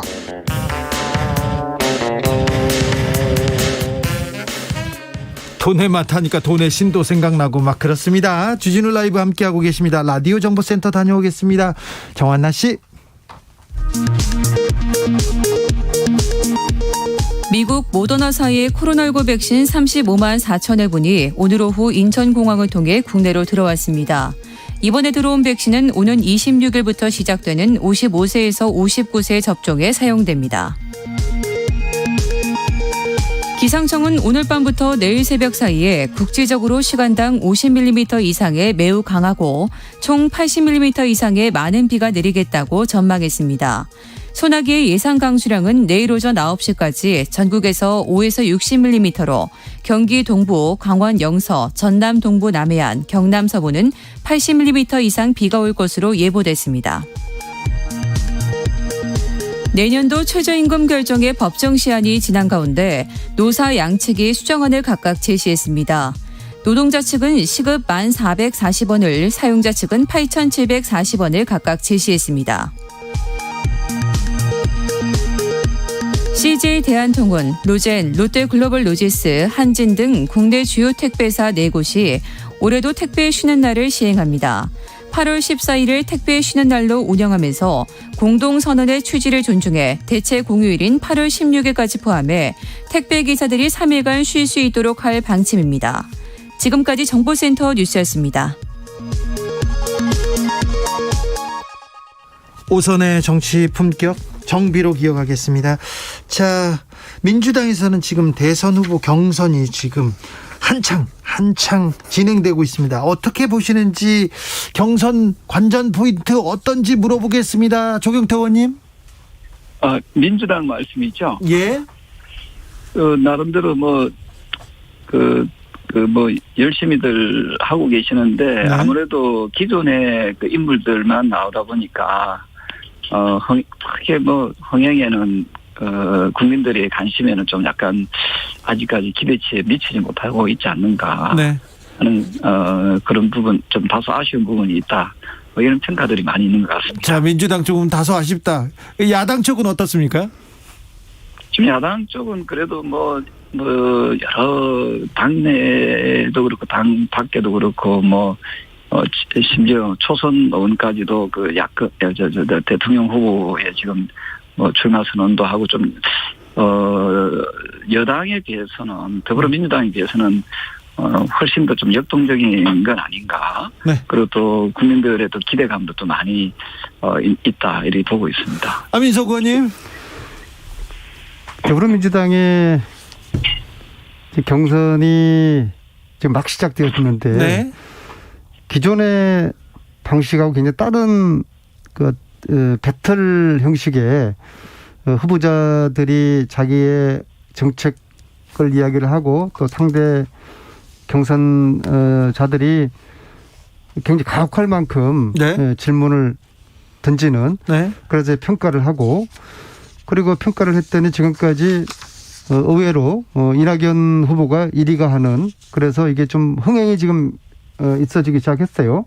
그다음에 8월 달부터 이 충청하고 TK를 묶어서 1차 발표를 하고 네. 그다음에 부울경하고 호남 제주를 묶어서 2차 발표하고 예. 마지막으로 9월 초에 경기 서울을 대상으로 3차 발표를 하면서 좀 굉장히 좀 흥미진지하게 드라마틱하게 이렇게 이제 진행하는 요소를 가미함으로써 좀 이제 흥행이 될 수 있는 그런 좀 가능성이 엿보이고 실제로 아니 지금 조경태 의원님은 흥행 안 된다고 하는데 안민석 의원님은 흥행된다고 그러고 이렇게 다르게 말하면 어떡해요? 항상 저쪽에서는 저희들이 이제 폭망하기를 이제 원하죠. 네. 우리 정치가 지금 그런 현실이니까는요. 저는 이제 이번 일요일 날 컷오프를 하거든요. 예. 두 가지 관전 포인트가 있다고 봅니다. 네. 첫째는 당연히 뭐겠습니까? 누가 1등할 것인가. 예. 물론 순위는 발표되지 않지만은 다 알거든요. 선수들끼리. 네. 그래서 지금 압도적인 대세를 유지하고 있는 이재명 후보가 생각했던 대로 기대했던 대로 1등을 할 것이냐 아니면은 의외의 결과가 나올 것이냐 이게 이제 첫 번째 관전 포인트고요. 두 번째 포인트는 누가 꼴찌를 하느냐입니다. 네. 사실은 이제 6명까지가 골라내는데요. 지금 이제 8명이 나와 있지 않습니까? 네. 지금 일반적으로 이야기하기로는 6등을 누가 할 것이냐. 네. 그러니까 최문순, 김두관, 양승조 이 세 분 중에서 한 분이 살아남고 나머지 2명이 최문순, 김두관, 양승조. 예. 그런데 이 세 분들이 각각 특징이 있어요. 지역 기반이 있는데요. 최문순 후보는 강원, 김두관은 영남, 양승조 지사는 충청. 네. 각각의 또 지역 기반이 있기 때문에 이 세 분 중에 어떤 분이 살아남느냐, 누가 6등을 하느냐 이것이 관전 포인트가 될 거라고 보고요. 그래서 이번 일요일 날 컷오프 결과가 상당히 흥미로울 것 같습니다. 상당히 흥미로울 것 같다는데요. 조경태 의원님. 흥미 없기를 바라죠. 조경태 의원님. 아니 글쎄요. 재미 하나도 없었으면 좋겠죠. 객관적으로 드리고 싶은 말씀이 조금 전에 컷오프가 이번 주에 있다는 것을 지금 안희연 통해서 처음 알았거든요. 고수에 또 좀 품격이 나오는. 그 정도로 관심들이 많이 약해져 있다 이렇게 보고 있고요. 다만 아시잖아요. 아시면서 저는 우리 더불어민주당이 좀 많이 좀 분발해 주시길 바라고요. 네. 지금 국민들께서는 지금 내년에 정권을 교체함으로써 어떻게 우리 나라를 다시 정상화시켜내느냐. 그래서 지금 많은 관심들이 지금 우리 당 안팎에 있는 후보들한테 좀 많이 좀 집중되어 있는 거 아닌가 이런 생각을 하고 있습니다. 자, 민주당은 이재명 대 반 이재명 이렇게 구도가 나뉘는 것 같은데 이거는 어떻게 보십니까, 조경태 의원님? 글쎄요, 크게 어떤 뭐 원래 좀 센 후보가 있으면 또 나머지 후보들이 또 그 후보에 대항하기 위해서 이렇게 여러 가지 형태들을 보여주고 있는데요. 방금 안민석 의원께서도 말씀하셨다시피 최근에 어떤 검증 절차에서 이낙연 후보가 또 1위를 했다라고 의미 있는 결과물이 나왔다고 하지 않습니까? 네. 그래서 아마 선의의 경쟁을 통해서 서로가 좋은 정책도 좀 서로 발표하고 아마 좀 좋은 결과들을 만들어내면 좋겠다 이런 생각을 하고 있습니다. 조경태 의원님의 저 말씀 속에 묻어나오는 오만과 자만. 좀 그런 참 걱정이 됩니다. 어디서 오만을 그러니까 뭐 우리가 좀 잘 됐으면 좋겠다. 우리 그 국민의힘만큼 좀 잘 따라왔으면 좋겠다. 그런 게 묻어 있는데요. 선거라는 거는 세 가지면 집니다. 첫째는 부러워하면 집니다. 네. 두 번째는 따라하면 지고요. 네. 세 번째는 자만과 오만하면 지는데요. 네. 지금 국민의힘이 제가 볼 때는 굉장히 착각하는 것 같아요. 국민의힘은 지금 대선 주자가 안 보여요. 그런데 저 밖에 있는 국민의힘 밖에 있는 윤석열 그리고 최재형 가지고 지금 장사를 하는 거 아닙니까? 네. 근데 윤석열 지금 1위 하고 있는 야권에서 1위 하고 있는 윤석열의 처지는 수수대비 끝에 매달려 있는 잠자리와 같이 위태로운 그런 상태라고 봐요. 왜냐하면은 자 장모가 구속되었습니다. 어저께쯤에 구속되었습니까? 근데 윤석열 검사 시절에 무혐의로 났던 사건이 지금은 실형 3년으로 구속이 되었어요. 그러면 이것은 제가 볼 때는 공수처 수사 이첩해야 될 감이라 봅니다. 왜냐하면은 어떻게 누군가가 봐준 세력이 있었을 것 같습니다. 그때는 틀렸고 지금은 맞습니까? 윤석열 위태롭다. 여기에 대해서 조경태 의원님은 그 여당에서 좀 죄송합니다만은 좀 염치가 좀 있었으면 좋겠어요. 그 윤석열 그 검찰총장 임명할 때 여러 가지 인사검증을 지금의 여당에서 하지 않았습니까?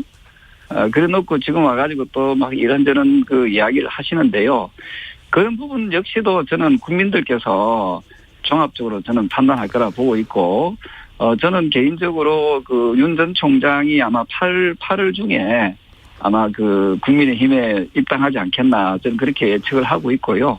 어쨌든 당 밖에 있는 뭐 최재형 감사원장, 전 감사원장이든 윤석열 전 총장이든 그리고 이런 분들이 가지고 있는 메시지는 바로 공정입니다. 공정에 대해서 그동안에 문재인 정권이 잘못하고 실패한 부분에 대해서 국민들은 상당히 실망을 많이 하고 있고요. 그래서 누가 과연 이 대한민국을 공정한 세상, 공정한 나라로 만들 것인가, 여기에 우리 국민들께서 관심을 많이 집중하고 있지 않는가 이렇게 보고 있습니다. 제가 말씀드린 포인트는 국민의힘에서 의지하고 있는 언덕처럼 생각하고 있는 윤석열 전 검찰총장에 대해서 제가 말씀드리는 거고요. 그분의 장모가 구속이 되었습니다. 그러면 당연히 여기에 대해서 사과를 해야 되는 것이죠. 장모도 부모인데 자기 부모가 대통령 출마하려고 하는 사람이 1위로 달리고 있는 사람의 부모가 구속이 되었습니다. 그것도 아주 반사회적인 범죄 행위로 구속되었습니다. 여기에 대해서 사과하지 않는 윤석열 전 검찰총장에 대해서 아주 유감이고요. 조경태 의원님 사과는 해야 됩니까? 글쎄요, 윤 전 총장의 개인적인 여러 가지 사항들을, 저는 좀 더 지켜봐야 된다, 이런 입장이고요. 만약이라고 하지만, 조경태 의원님, 장모님께서 좀 불미스러운 일로 이렇게 되면, 조경태 의원님은 어떻게? 저는 제 집 사람을 버리지는 않을 것 같습니다. 예. 네네. 알겠습니다. 그런데 지금 엄격하게 정치윤리를 보면요, 장모가 구속되는 순간 대권 나오겠다 했던 그 분은 포기를 해야 되는 게 정치윤리에 맞는 거라고 보고요. 포기 안 하고 무엇보다도 이 사건은 공수처로 이첩이 돼야 되는, 공수처에서 수사를 해서 왜 지난 시절에 이 사건을 검사가 무혐의했을까, 다주기 수사에 대한 의혹을 조사를 해야 된다고 보고요. 윤석열 전 검찰총장에 대해서는 당시 임명될 때 국민들도 쏘갔고 청와대도 쏘갔고 안민석도 쏘갔고 주진우도 쏘갔고 우리 모두가 쏘은 거 아니겠습니까? 이런 분일 줄 우리가 몰랐던 것이죠. 조경태 의원님도 속으셨죠?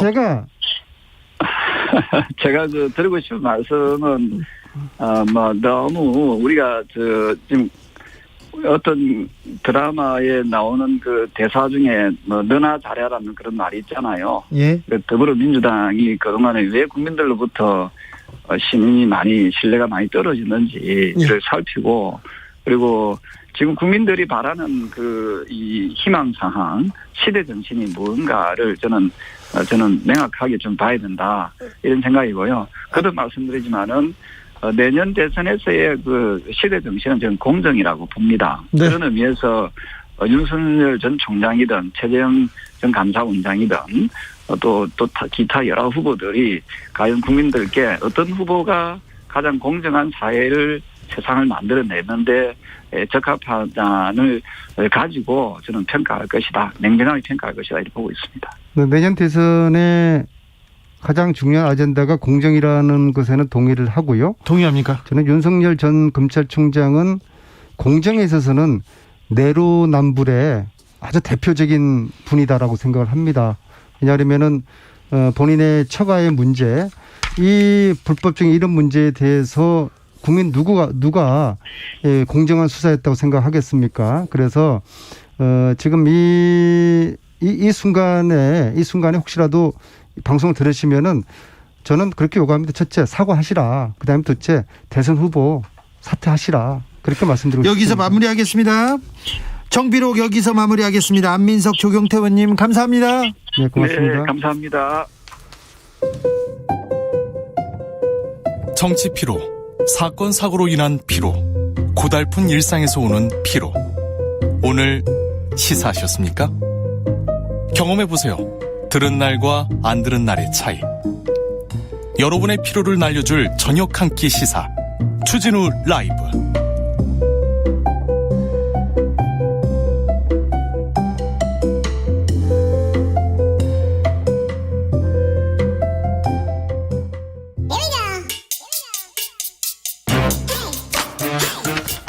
뉴스를 향한 진지한 고민, 기자들의 수다.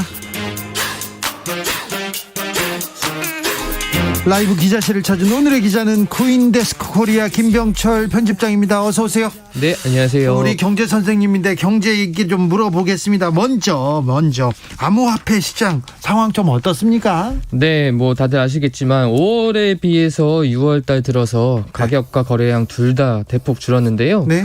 전 세계 주요 암호화폐 거래소 24곳의 거래량을 좀 비교해 보니까 거래량이 많이 줄었습니까? 전달에 비해서 56% 많이 줄었네요. 네. 가격도 마찬가지인데요. 작년 5월 중순에 하락한 다음에 그때 8,200만 원까지 갔었는데 지금 4천만 원대를 계속 유지하다가 오늘은 지금 한 3,800만 원 정도 계속 비트코인이. 좀 하향 곡선을 타고 있네요. 네, 맞습니다. 하향세입니다. 자, 그런데 코인 하시는 분들한테 좀 달갑지 않습니다. 내년부터는 세금도 매긴다고요? 네, 내년 1월 1일부터 암호화폐 투자로 수익을 올린 사람한테도 세금을 매기는데요. 예? 이게 이제 양도 차익의 세금을 매기는 건데, 예를 들어서 코인 1,000만 원치를 샀다가 그걸로 제가 1,500만 원까지 올랐을 때 팔면 500만 원을 번 거잖아요. 예. 그럼 이게 양도 차익이 되는 거고요. 예? 여기서 기본 공제액 250만 원, 그리고 거래 수수료 같은 부대 비용을 뺀 다음에 그 금액에서 20%의 세율로 세금을 매깁니다. 네. 그래서 조금 예를 들어 드리면 부대 비용은 그냥 0원이라고 치면 500만 원 벌었으면 얼마 내면 됩니까? 거의 한 50만 원 정도 내게 됩니다. 아, 그래요? 네. 1년에 한 번 내면 됩니까? 그렇죠. 5월 달에 종합소득세 신고할 때 같이 내게 돼 있습니다. 아니, 돈 벌었으면 세금 내야죠. 사실 내면은 돈을 벌었다는 얘기니까 그렇죠. 나쁜 건 아닙니다. 그렇죠. 주식 투자에서든 코인 투자든 세금 내고 싶다 이렇게 생각하는 사람들 많을 거예요. 그런데 세금 과세 시기를 1년 미루자는 얘기도 있네요. 네, 맞습니다. 지금 일부 국회의원들이 과세 시기를 연기하자라는 그 목소리를 내고 있는데요. 더불어민주당의 노웅래 의원이 최근에 코인 과세 시점을 내년 1월에서 1년 유예하자라고 이제 소득세법 개정안을 발의를 했습니다. 이제 노웅래 의원은 촘촘한 과세 인프라를 구축하기 위해서는 준비 기간이 좀 더 필요하다라는 입장입니다. 민주당도 국민의당도 이 코인 열풍이 부니까 가상자산 어떻게 할 건지 막 위원회 꾸리고 막 뭐 회의하고 그랬었는데 아직 결정된 건 없습니까? 네, 뭐 이제 막 위원회 꾸려가지고 업계 의견을 좀 듣는 과정이고요. 아직 결정된 건 없는데 특히나 이 세금 관련돼서는 뭐 여야 둘 다 약간 유예하는 방안도 좀 긍정적으로 검토하는 거로 저는 건네 듣고 있습니다. 그렇게 계속 얘기가 나오더라고요. 선거철이잖아요. 선거가 내년 있어서 3월이라. 서로 약간 눈치를 보고 있는 것 같습니다. 자, 차고 송금했을 때 바로 반환하는 그런 제도가 생겼다고는 했는데 그래도 어떻게 하면 됩니까? 이거 알려주세요. 그런 분들 많습니다. 네네, 이게 이제 계좌 이체를 했을 때 계좌 상대방의 계좌 주소를 잘못 입력하는 경우가 종종 있잖아요. 그렇게 많다면서요? 네네, 이게 생각보다 많은데 작년 한 해에만 약 20만 건이 발생을 했었고요. 네. 그 중에 절반이 넘는 10만 건 이상이 그 차고 송금을 돌려받지 못했다고 해요. 10만 건이나요? 네네. 오. 근데 이게 스마트폰으로 요즘에 송금 많이 하니까 그만큼 또 차고 송금도 늘어난 것 같은데. 이게 만약에 제가 차고 송금을 했으면 첫 번째로 하셔야 될 거는 은행에다 이제 연락을 하셔야 됩니다. 예. 그러면 그 은행이 잘못 받은 수취인한테 연락을 해서 이거 잘못 보내진 거니까 돌려주세요라고 요청을 해요. 예. 근데 이제 만약에 수취인이 연락이 안 되거나 혹은 반환하고 싶지 않다 뭐 이렇게 해버리면 그때 이제 좀 문제가 생기는 거거든요. 이제 정부가 먼저 내주겠다 이런 거지 않습니까? 이거를 이제 만약에 반환을 하지 않으면 예금보험공사가 중간에 끼어 들어가가지고 요청을 대신 하겠다라는 제도입니다. 그렇죠. 네.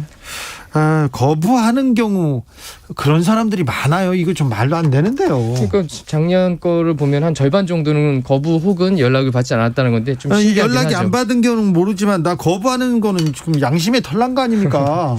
좀 특이한 것 같긴 합니다. 네. 어떻게 신청합니까, 이거? 네, 이거 뭐 인터넷에서 차고 송금 반환이라고 검색을 하면 웹사이트가 나오고요. 예금보험공사에 전화해서 문의하셔도 설명을 들을 수 있습니다. 네. 근데 이제 모든 차고 송금을 도와주는 건 아니고요. 네. 이 법이 이제 7월 6일 날부터 시행이 됐거든요. 네. 그날 이후에 발생한 차고 송금만 이제 지원이 가능합니다. 네. 그리고 차고 송금한 이후로 1년 이내에 신청을 하셔야 되고요.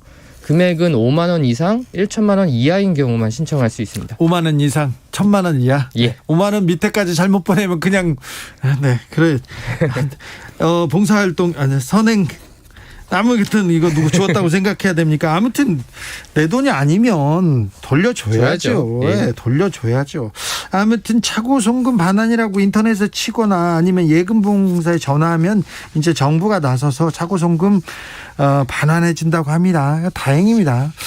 7480님께서 김병철 기자님 같은 선생님이면 경제 배울 의향 아주 많이 있습니다. 경제 배워야 돼요. 제가 경제 공부 안 한 거 약간 요즘은 좀 후회하고 있습니다. 다음 뉴스로 가볼까요? 네, 법정 최고금리가 20%로 내려갔는데요. 네, 이게 법이 바뀌면서 어제부터인데 법정 최고금리가 24%에서 20%로. 네, 4포인트 이제 내려갔는데 이게 신규 대출이나 기존의 대출을 갱신 혹은 연장할 때는 이제 연간 20%를 초과하는 금리를 받는 건 불법이 되는데요. 네. 이게 20%를 초과해서 이자를 받는 금융사, 대부업자, 불법 사금융업자는 개인들. 네네. 3년 이하의 징역 또는 3천만 원 이하의 벌금에 처해집니다. 네. 근데 이제 개인 간에 또 돈을 빌려주는 경우도 있잖아요. 네. 그럴 때는 이제 10만 원 이상일 때만 20%를 넘지 않으면 됩니다. 알겠습니다. 지금 법정 이자가 1% 2% 막 그러는데 법정 은행의 이자가요. 그런데 20%가 있겠어? 많습니다. 24% 많습니다. 카드 안 쓰고 빚이라고 하면 안 되죠. 카드 쓰고 결제 안 하지 않습니까? 제대로 안 하지 않습니까? 그러면 20% 넘는 이자가 붙습니다. 그죠? 네네. 소급 적용도 됩니까? 이게 7일부터 된 거라서요. 그 이전에 기존 대출에는 소급 적용이 되진 않아요. 네. 근데 이제 저축은행이나 캐피탈, 카드사 같은 경우는 이제 최저금리 인하하는 이 취지에 동참하는 차원에서 예. 자발적으로 이제 좀 참여하기로 했고요. 대신 이제 대부업체에서는 이 소급 적용에 동참하지는 않습니다. 대부업체는요? 네네. 그래서 뭐 기존에 20% 이상의 이런 대출을 사용하시는 분들은 뭐 갈아타시거나 아니면은 정책 서민 금융상품 같은 걸로 바꾸시면 더 좋습니다. 그렇습니까? 정책 서민 금융상품도 있다고 합니다. 마지막 뉴스로 가겠습니다. 네. 삼성전자가 돈을 엄청 많이 벌었다고요? 네, 어제 나왔는데요. 삼성전자 2분기 잠정 실적이 발표가 됐어요. 예. 다들 들으셨겠지만 이게 반도체 슈퍼사이클에 힘입어가지고 예. 2분기 영업이익이 12조 원을 돌파를 했습니다. 그러니까 석 달 만에 지금 12조 원 벌었다는 거 아닙니까? 굉장히 많이 이제 벌어서 깜짝 놀랐는데 네. 이게 하나씩 좀 보면 매출은 63조 원, 영업이익이 12조 5천억 원. 예. 근데 이걸 지난 1분기에 비해서 매출은 조금 감소한 건데요. 영업이익이 3조 원 이상 증가를 한 거예요. 네. 그래서 굉장히 돈을 많이 벌었죠. 반도체가 슈퍼 호황은 맞는 것 같습니다. 네네. 이게 매출을 2분기 기준으로 했을 때는 사상 최대 이제 수치고요. 영업이익은 반도체 슈퍼 호황기였던 2018년 3분기 이후 11분기 만에 가장 높은 실적이 나왔습니다. 이렇게 실적이 좋은 이유가 뭡니까? 아무래도 이게 반도체 실적이 굉장히 좋았는데요. 지난 1분기에 기대 이하로 부진했던 반도체가 이번 2분기에는 호실적으로 좀 견해를 했고요. 부문별로 이렇게 아주 세세하게 실적이 공개되지는 않았어요. 네. 그렇지만 이제 예상보다 높은 영업이익을 고려했을 때 2분기 반도체에서만 7에서 8조 원의 영업이익을 올렸을 것이라는 관측이 나오고 있습니다. 그런데 10조 원이 조금 넘는 그 상속세 낸다고 그렇게 걱정하던 언론 생각해보면 아니 석 달 만에 12조 5천억 원 벌었다지 않습니까? 그러니까 삼성한테는 그 돈이 그렇게 큰 돈은 아니에요. 네. 네, 이거 어제 이게 나오면서 국회에서도 좀 약간 재밌는 어떤 의견들이 나왔는데요. 정의당에서 네. 어제 이런 의견을 냈어요. 이재용 부회장이 없는 삼성전자의 2분기 영업 실적이 사상 최대치를 기록했다. 네. 총수 부재하고는 상관이 없는 것 같아요. 그래서 했던 얘기가 이재용 부회장 없는 삼성은 이렇게나 잘 들어가는데 네. 정치권에서 너무 비정상적인 사면 태우기는 이제 그만둬야 된다. 이렇게 네. 밝혔습니다. 그런데 삼성전자 주가가 네네. 이렇게 돈은 잘 버는데 주가가 뜨지 않는 이유는 뭡니까? 그러게 말입니다. 이게 지금 오늘도 지금 오늘 8만 원을 계속 왔다 갔다 한다면서요? 오늘 네. 8만 원에서 이제 떨어졌어요? 내려갔는데 이게 이제 외국인들이 지금 팔고 있는 추세이긴 합니다. 네.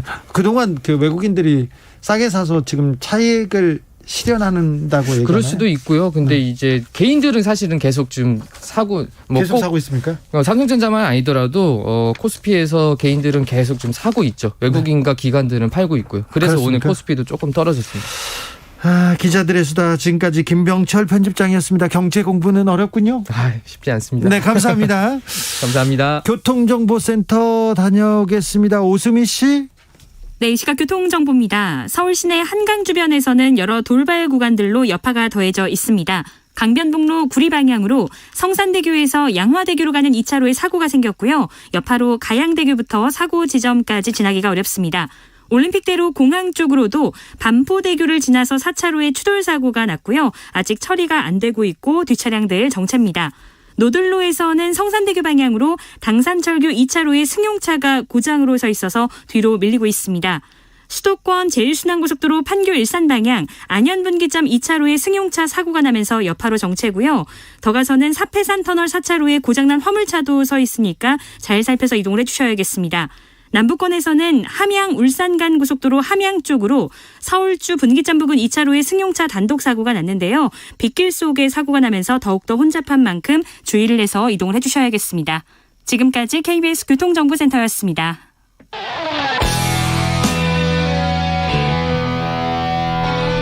스치기만 해도 똑똑해진다. 드라이브 스루 시사 주진우 라이브.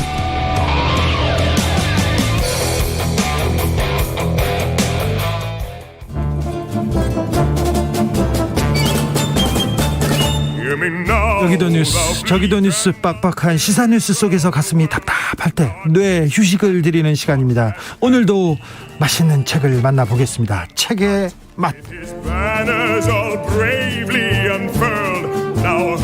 김갑수 평론가 어서 오세요. 네, 안녕하세요. 정선태 교수님 어서 오세요. 네, 안녕하세요. 7월 무덥습니다. 장마철에 코로나까지 오늘도 1000명대 내일도 1000명대라고 합니다.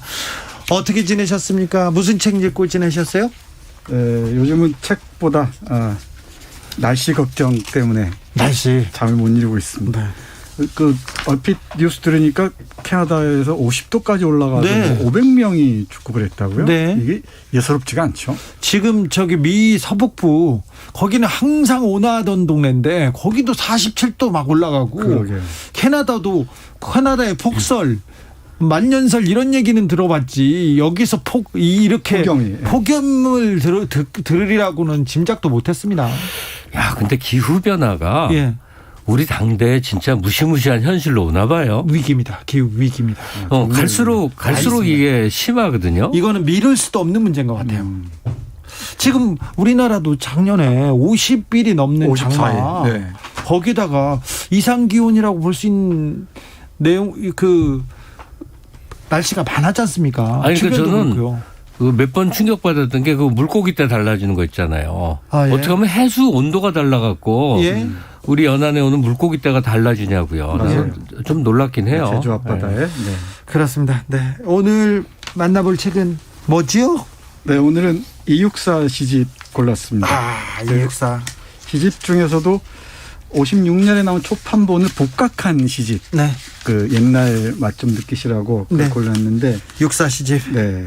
육사 시집을 골랐는데, 그런 이유가 여러 가지 있겠지만은. 최근에 정치권에서 이육사 시인의 이름이 오라락 나라락 합니다. 네, 저는 그런 건 아니고요. 그런 거 아니었어요? 7월 청포도 생각이 나서. 네. 이육사 선생이 안동이라고 하지만 예안 사람이라는 거죠. 그렇죠. 예안군 예안 안동군이 사람이요? 아니고. 퇴계 이황도 예안 사람이고. 네. 그리고 이육사 선생이 퇴계의 14대 손입니다. 맞아요. 예, 안동서원 도산서원이요. 도산서원 뒤로 가면은 육사문학관이 있는데 네. 육사문학관에 제가 사온 게 바로 육사문학관에서는 이육사문학관에서는 이육사 전집입니다. 이육사 선생도 네. 예안 사람이군요. 네. 이재명 지사가 예안 사람이고 그런데 네. 예안 사람인데 김재원 국민의힘 최고위원이 안동 사람 아니야 이렇게 해가지고 약간 폄훼해가지고 한마디 할까요? 하세요. 괜찮습니다. 그러니까 정치 논평하는 자리는 아니니까 예. 그냥 주관적인 얘기 하나만 할게요. 예. 제가 어디 가서 네. 주진우라는 사람을 얘기를 하는 거야. 네. 근데 주진우 나쁜 X야 그러면 난 그건 정당하다고 생각해요. 그래도 그런 얘기는 하지 근데 마세요. 이런 사람들 있죠. 네. 누가 그러는데 주진우 아주 나쁜 X래. 이건 교활한 겁니다. 네. 그러니까 김재원 의원의 발언을 저도 이제 뉴스를 통해서 봤는데 네.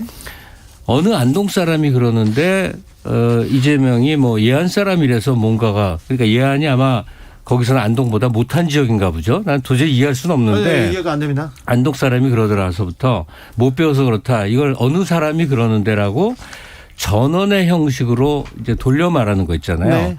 이거는 그냥 아주 쉽게 말하죠. 교활한 겁니다. 네. 근데 나쁜 사람보다 더 나빠 보이는 사람은 교활한 사람인데 김재원 의원에게 그런 면모가 있구나 하는 걸 새삼 느껴요. 공격 대상을 그냥 공격하시면 되거든요. 네. 가령 이재명이라는 정치인에 대해서 막 비판할 수 있잖아요. 네. 근데 누가 말하는데 그러더라. 예. 거기다가 여기서 여야 없이 한 가지 더 나가면요. 정치인들이 국민은 어떻다. 국민은 이러신다 그래요. 나는 이렇게 생각한다고 말하시라고. 그렇죠. 몇 명의 국민을 지금 말하는 건지 모르겠고 어느 국민을 말하는 건지 모르겠는데. 국민을 외치는데 국가 민족은 없어요. 국민도 없고요. 그러니까 나의 의견으로 말하라고요. 그리고요. 그래서 판단을 받으시라고. 네. 비판도 좋고 그런데 사실에 근거를 해가지고 해야 되는데 없는 말 가지고 막 거짓말로 욕하는 사람들 너무 많아요. 그러니까 이 저열한 지역 감정이 이제 도 수준을 넘어서 군 단위까지 내려오는 그 오묘한 정신 세계를 어떻게 봐야 될까? 자, 그런데 우리는 진짜 고매한 이육사 시인 얘기를 해보겠습니다. 이육사 선생은 시인이기도 했지만 정말 몸을 내 던진 그렇죠. 민족 투사였습니다. 네. 민족 투사이면서도 그야말로 뭐 정통적인 계보를 읽는 선비였고요. 아까 네. 말씀드렸죠. 이태계 선생의 14대 손이었다고. 네. 한시도 아주 뛰어난 작품들이 많습니다. 안동에서 그 서원에서 배웠을 거 아니에요. 네. 서당에서. 그리고 이 중국에 가서 일본에서 좀 있었습니다만은 중국에 가서 직접 그 의열단을 네. 통해서 혁명 전선, 뭐 해방 정선에 뛰어들죠. 김원봉과도 각별한 사이였다고 얘기합니다. 그리고 김원봉의 의열단 단원이었죠. 네, 조선혁명 단원이었죠. 군사정치학교. 네. 네, 거기 난징에 있는 곳에서 거의 같이 만들지 그렇죠, 않았습니까? 공부를 했죠. 그리고 초기에? 그때 만난 사람 중에 한 사람, 의열단의 핵심 멤버 중에 한 사람이라고 하는데 윤세주라는 사람이 있습니다. 그 제가 오늘 청포도를 고른 이유가 이 윤세주와 관련성 속에서 읽고 싶어서 그런데요. 예. 이 시들은 늘 바뀌지 않습니까? 해석이라는 게 예. 바뀔 수가 있는데 2016년인가요? 이 무렵에 창원대학교에 계시는 도진순 역사학자인데 도진순 선생님께서 도진순 선생 이름 오랜만에 듣는다. 네, 그분이 이육사 시를 다시 읽는 시리즈를 쭉 하고 또 책으로도 냈습니다. 강철로 된 무지개라는 책을 내기도 했는데 거기에서 청포도를 아주 새롭게 읽는 글을 쓰셨어요. 빨리 읽어볼까요? 네, 그 청포도를 보시면은 이 이육사 선생의 정신 세계를 잘 알 수 있을 것 같습니다. 근데 네. 어떻게 해석하느냐에 따라 다 다른데 청포도 읽어가고 뭐 좋은 세상 오고 아름답게 살자 이렇게 읽을 수도 있지만은 여기에서는 그 혁명을 끝까지 밀고 나갔던 조선 해방을 위해서 이육사 선생의 그 정신적 그 고갱이가 그대로 들어가 있지 않나 싶어서 7월이기도 하고 해서 청포도를 골랐습니다. 자, 읽어보겠습니다. 청포도 읽어볼까요? 네. 청포도. 내 고장 7월은 청포도가 익어가는 시절. 이 마을 전설이 주저리 열리고 먼데 하늘이 꿈꾸며 알알이 들어와 박혀 하늘빛 푸른 바다가 가슴을 열고 흰 돛담배가 곱게 밀려서 오면 내가 바라는 손님은 고달픈 몸으로 청포를 입고 찾아온다고 했으니 내 그를 맞아 이 포도를 따 먹으면 두 손은 한뿍 적셔도 좋으련 아이야 우리 식탁엔 은쟁반에 하얀 모시수건을 마련해 두렴. 청포도였습니다. 네, 청포도인데 이 청포도는 도진수 선생에 따르면은 우리가 아는 그 청포도 품종 청포도가 아니고 풋포도랍니다. 아, 네. 네, 이 익어가는 익어가는 중인 포도. 아직 그러니까 품종 얘기가 아닌 거죠. 아직 덜 익은 포도라는 거죠. 덜 익은 포도여서 또 어떤 연구자는 해서 이 청포도를 청년으로 읽기도 해요. 청년의 그 은유로 읽기도 하는데 뭐 여러 가지 얘기가 많이 있는데 그 당시 포항 근처에 청포도 농장이 있었다고 합니다. 미스와 농장인가요? 거기서 나는 청포도는 포도주를 만드는 청포도였고 이 육사 선생이 태어난 고장 이쪽은 청포도가 없었다고 합니다. 청포도가 익어가는 계절이고요. 그리고 여기 중요한 게 내가 바라는 손님 고달픈 몸으로 청포를 입고 찾아온다고 했으니 이랬잖아요. 이 고달픈 몸으로 청포를 입고 찾아온 손님이 바로 독립투쟁에 온몸을 바쳤다가 돌아오는 사람을 대표하는 시험 문제 엄청 많이 나와요 여기 이거. 근데 이 청포도는 우리 한국 사람들에게 약간 그 뭐라고 그럴까 고향 같은 거거든요. 맞아요. 네. 그게 왜 그러냐면 지금은 다들 너무 세련돼서 다 없어졌지만 그 우중충한 식당이나 가게에 들어가면 3대 액자가 있습니다. 하나는 삶이 그대를 속일지라도 결코 노하지 말라. 또 하나가 그 돼지가 새끼를 많이 젖먹이는 거, 가화만사성. 그리고 하나가 청포도가 정말 많은 곳에 있었어요. 예전엔 그러죠. 네. 그러니까 우리가 움직이는 일상 공간, 특히나 뭐 시장통, 밥집, 국밥 이런 데서 다방 이런 데서 접할 수 있는 시라는 게 얼마나 이게 애틋한 거냔 말이에요. 그렇죠. 한국 사람 모두가 그거를 이렇게 그냥 생활 속에 녹이고 살았었다니까요. 선생님 예전에는 그 친구 집 남의 집에 이렇게 가보면 시액자 하나씩 있었는데 지금은 찾아보기 힘드네요. 좀 바뀐 멋이 좀 사라진 것 같아요. 그렇죠. 네. 아니 걸긴 뭘 거는데 이제 달라졌지. 다른 걸로 걸죠. 다음 작품으로 가겠습니다. 이육사 선생님의 작품 중에 김갑수 선생님이 올라오셨습니다. 저 어렸을 때 윤동주 이육사는 그 학교 수업하고 무관하게 개인적으로 읽으면서 막 사무치게 즐기고 그런 체험이 있거든요. 네. 근데 그중에 저는 절정을 제일 좋아했어요. 아, 절정 좋죠. 네. 네. 절정으로 가보겠습니다. 네, 이거는 뭐 해석 필요 없이 바로 다가오는 거니까 네, 자기 네. 생의 어떤 상황에 자기가 내몰린 상황 있잖아요. 네, 네. 그걸 떠올리면서 읽으면 바로 되죠. 그냥 생각하세요. 다른 거 떠올리지 말고 시험 문제 풀려고 꼭 생각하지 마세요. 뭐 학교 다닐 때 계속 시험 문제 나왔거든요. 자, 264의 절정으로 갑니다. 김갑수 선생님의 목소리로 듣겠습니다. 절정. 매운 계절의 채찍에 갈겨 마침내 북방으로 휩쓸려오다. 하늘도 그만 지쳐 끝난 고원. 서릿발 칼날진 그 위에 서다. 어디에다 무릎을 꿇어야 하나. 한 발 제겨 디딜 곳조차 없다. 이러매 눈 감아 생각해 볼 밖에 겨울은 강철로 된 무지개인가 보다. 강철로 된 무지개 또 나왔네. 근데 서리빨 칼날진 그 위에서다. 저는 이북으로 사니까 이제 책이 핸드폰 안에 있는데 오늘 보니까 정수생이랑 판본이 다른 거거든요. 네. 근데 아마 저것도 읽겠다. 뭐냐면 이육사 선생 그 초판본 시집은 시가 30편밖에 안 되니까 그렇죠. 이 두께를 위해서일 거예요. 이 육사 선생의 에세이들을 같이 실어요. 근데 제가 오늘 방송 때문에 새삼 읽으면서 뭘 느꼈냐면 그 에세이 한두 개만 소개를 하면요. 육사 선생이 그 되게 창피하면서 못 버리는 버릇에 대해서 쓴 글이 있어요. 손톱을 어디서나 그렇게 갈고 자르고 다듬고 막 맨날 이런데요. 네. 근데 그게 좀 약간 남자로서 웃겨 보인다 하는데 못 버린대요. 뭐 네. 그런 얘기. 또 어떤 데는 저 전차 타고 가다가 교통사고 나갔고 이 손 다친 거 수술하고 하는 동안에 그 불만을 잔뜩 쓴 것도 있고 그래요. 네. 이게 뭐냐면 육사 선생의 시를 접하면 그 장엄한 어떤 한 시대가 다가오지만 네. 이육사라는 이활이라는 사람이 똥 싸고 밥 먹고 울고 웃고 오줌 이렇게 사는 사람의 피와 살 있죠. 네. 이게 되게 중요한 것 같아요. 맞습니다. 근데 이걸 약간 비약을 하면요. 우리가 지금 선진국 됐다 요즘 그러잖아요. 그러니까 이 선진국의 자부심은 뭐냐면 구중중한 과거 시절도 이제 애틋하게 우리가 감싸 안을 수 있는 거예요. 네. 진짜로 60년대 한국인들 외국 가면 그 나이 대 사람들 이러하니까 I'm Japanese 이러고 다녔었다니까요. 그런 사람 많았어요. 이제 누가 그러겠어요? 다시 말해서 우리의 과거 시점의 연속성을 느끼는 거.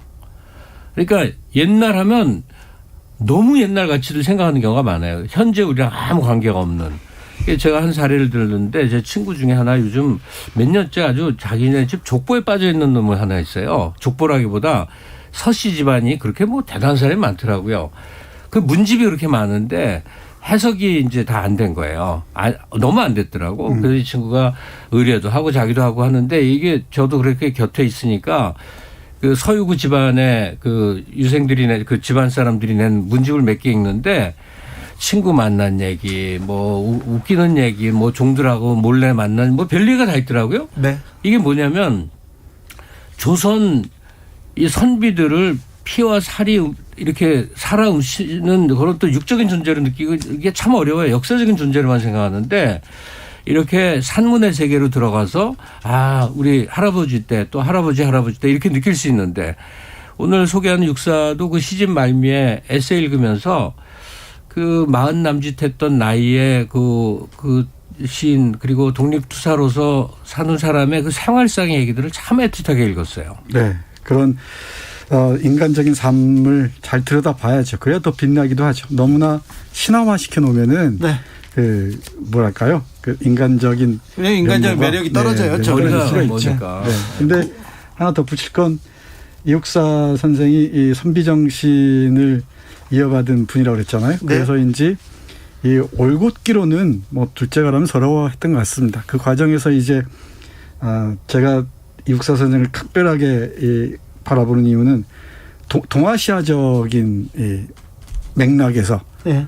이 조선의 상황이나 조선의 독립을 얘기할 수 있었다는 것이죠. 대표적인 게 중국을 대표하는 작가이자 사상가인 노신 있잖아요. 네. 이 노신이 죽었을 때 이육사가 쓴 그 추도문이 있습니다. 아주 명문입니다. 명문.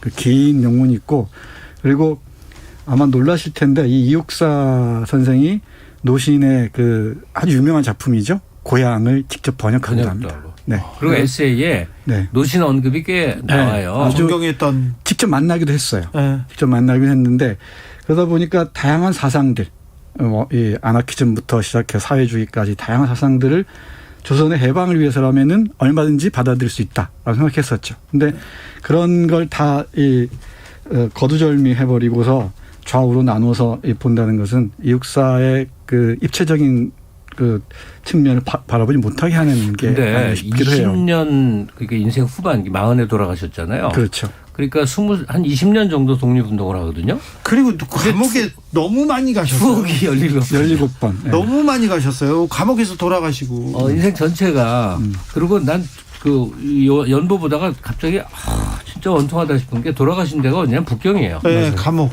북경에 있는 일본 감옥이에요. 네. 북경은 중국 아닙니까? 네. 그러니까 그 당시 그 일본인들이 세계 도처에 그 독립투쟁하고 정당한 진짜 얼마나 독립운동한 고생했겠어요. 사람들을 네. 얼마나 정말 탄압을 했던가. 근데 이 육사 집안이 육형제입니다. 육형제가 있는데 육형제가 대부분이 독립운동을 했어요. 그러니까 집안이 어떻게 했겠습니까? 육사 문학관에 가보시면은 아시겠지만은 그 형제들도 그렇습니다. 그러니까 문학 쪽에서 이원조라고 아주 유명한 걸출한 비평가가 있어요. 이 양반이 북으로 갔죠.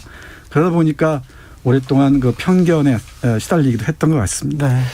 오늘 또 이러지 말아야지 한 걸로 갔다. 네. 육사 선생이 얼마나 위대한가로 가면 그러지 말고. 그럼 빨리 작품으로 가야 되겠어요. 아니 위대한가를 위대한 당연히 위대한데 위대한 게 아니라 그 과정에서 얼마나 맨날 하면 안 된다고. 네, 일상 속에서 얼마나 많은 고민과 갈등이 있었겠습니까. 네. 자, 다른 작품으로 또 가볼까요?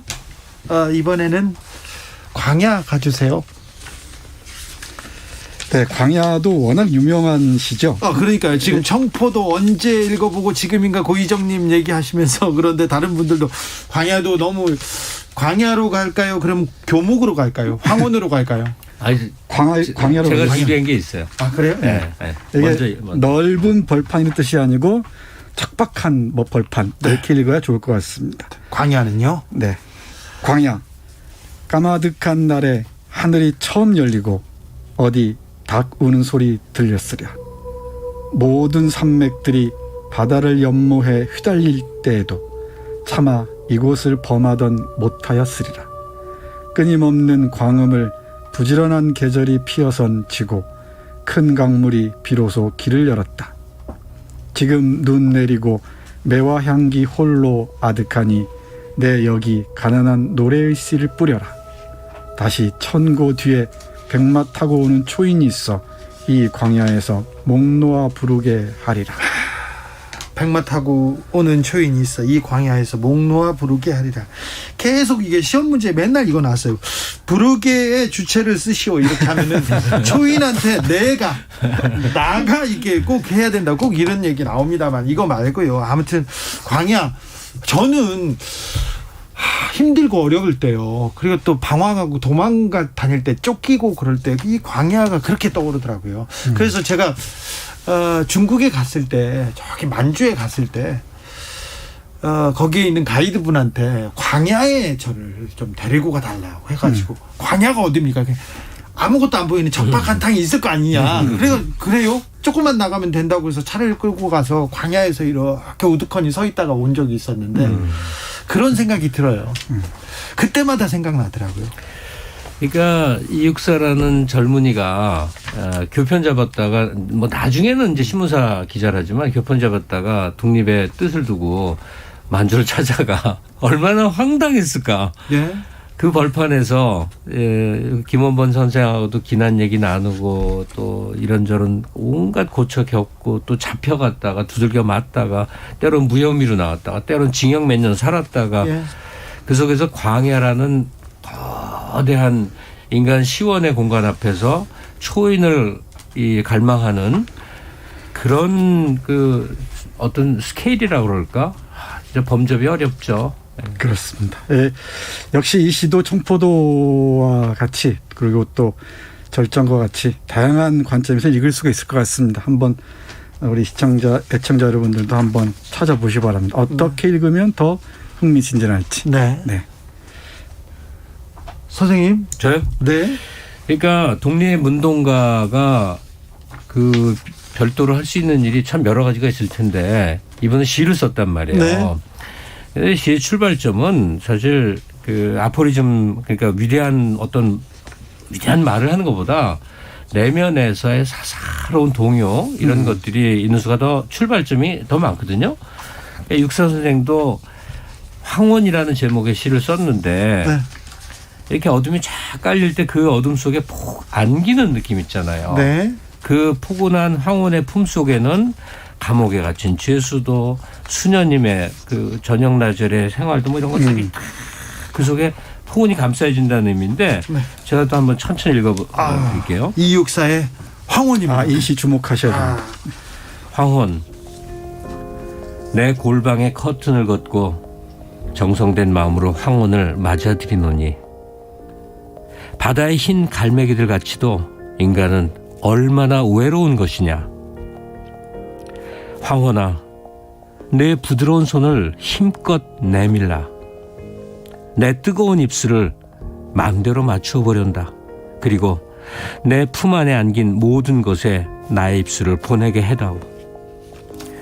저 12성저의 반짝이는 별들에게도 종소리 저문 삼림 속 그윽한 수녀들에게도 시멘트 장판 위 그 많은 수인들에게도 의지가지 없는 그들의 심장이 얼마나 떨고 있는가. 고비 사막을 걸어가는 낙타탄 행상대에게나 아프리카 녹음 속 활 쏘는 토인들에게라도 황혼아, 내 부드러운 품 안에 안기는 동안이라도 지구의 반쪽만을 나의 타는 입술에 맡겨다오. 내 5월의 골방이 아늑도하니 황혼아, 내일도 또 저 푸른 커튼을 걷게 하겠지. 암암이 사라져간 신의 물소리 같아서 한 번 식어지면 다시는 돌아올 줄 모르나 보다. 한 번 식어지면 다시는 돌아올 줄 모르나 보다.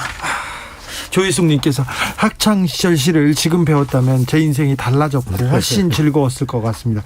그때는 왜 그렇게 시를 뜯고 물고 해석하면서 억지로 했을까요? 그러니까요. 시험 보느라고. 네, 3610님께서 전직 고등학교 국어교사입니다. 30여 년 전 육사 선생님의 유적지를 답사하던 중 선생님의 생가 이정표 하나 없이 안동시 외곽에 초라하게 내팽개져진 걸 보고 너무 슬프고 안타까운 마음으로 안동시청에 항의한 적이 있습니다. 그 후로 30여 년이 흐른 지금 선생님 문학관도 건립되고 유명 인사들도 찾고 주진우 라이브에서도 그분의 시가 소개되니 감개무량할 뿐입니다. 얘기하십니다. 그렇죠. 그렇게 우리가 이렇게 그냥 그 한쪽에다 이렇게 그냥 그럴 뿐이 아닙니다. 이육사는 이육사의 시는 그렇고 더더욱 그렇고요. 네, 그 육사 문학기념관이 다른 그 유명 시인들의 문학관에 비해서 비교적 늦게 건립된 편이죠. 네. 2012-13년 정확하게 모르겠는데 최근입니다. 네. 최근인데 그것도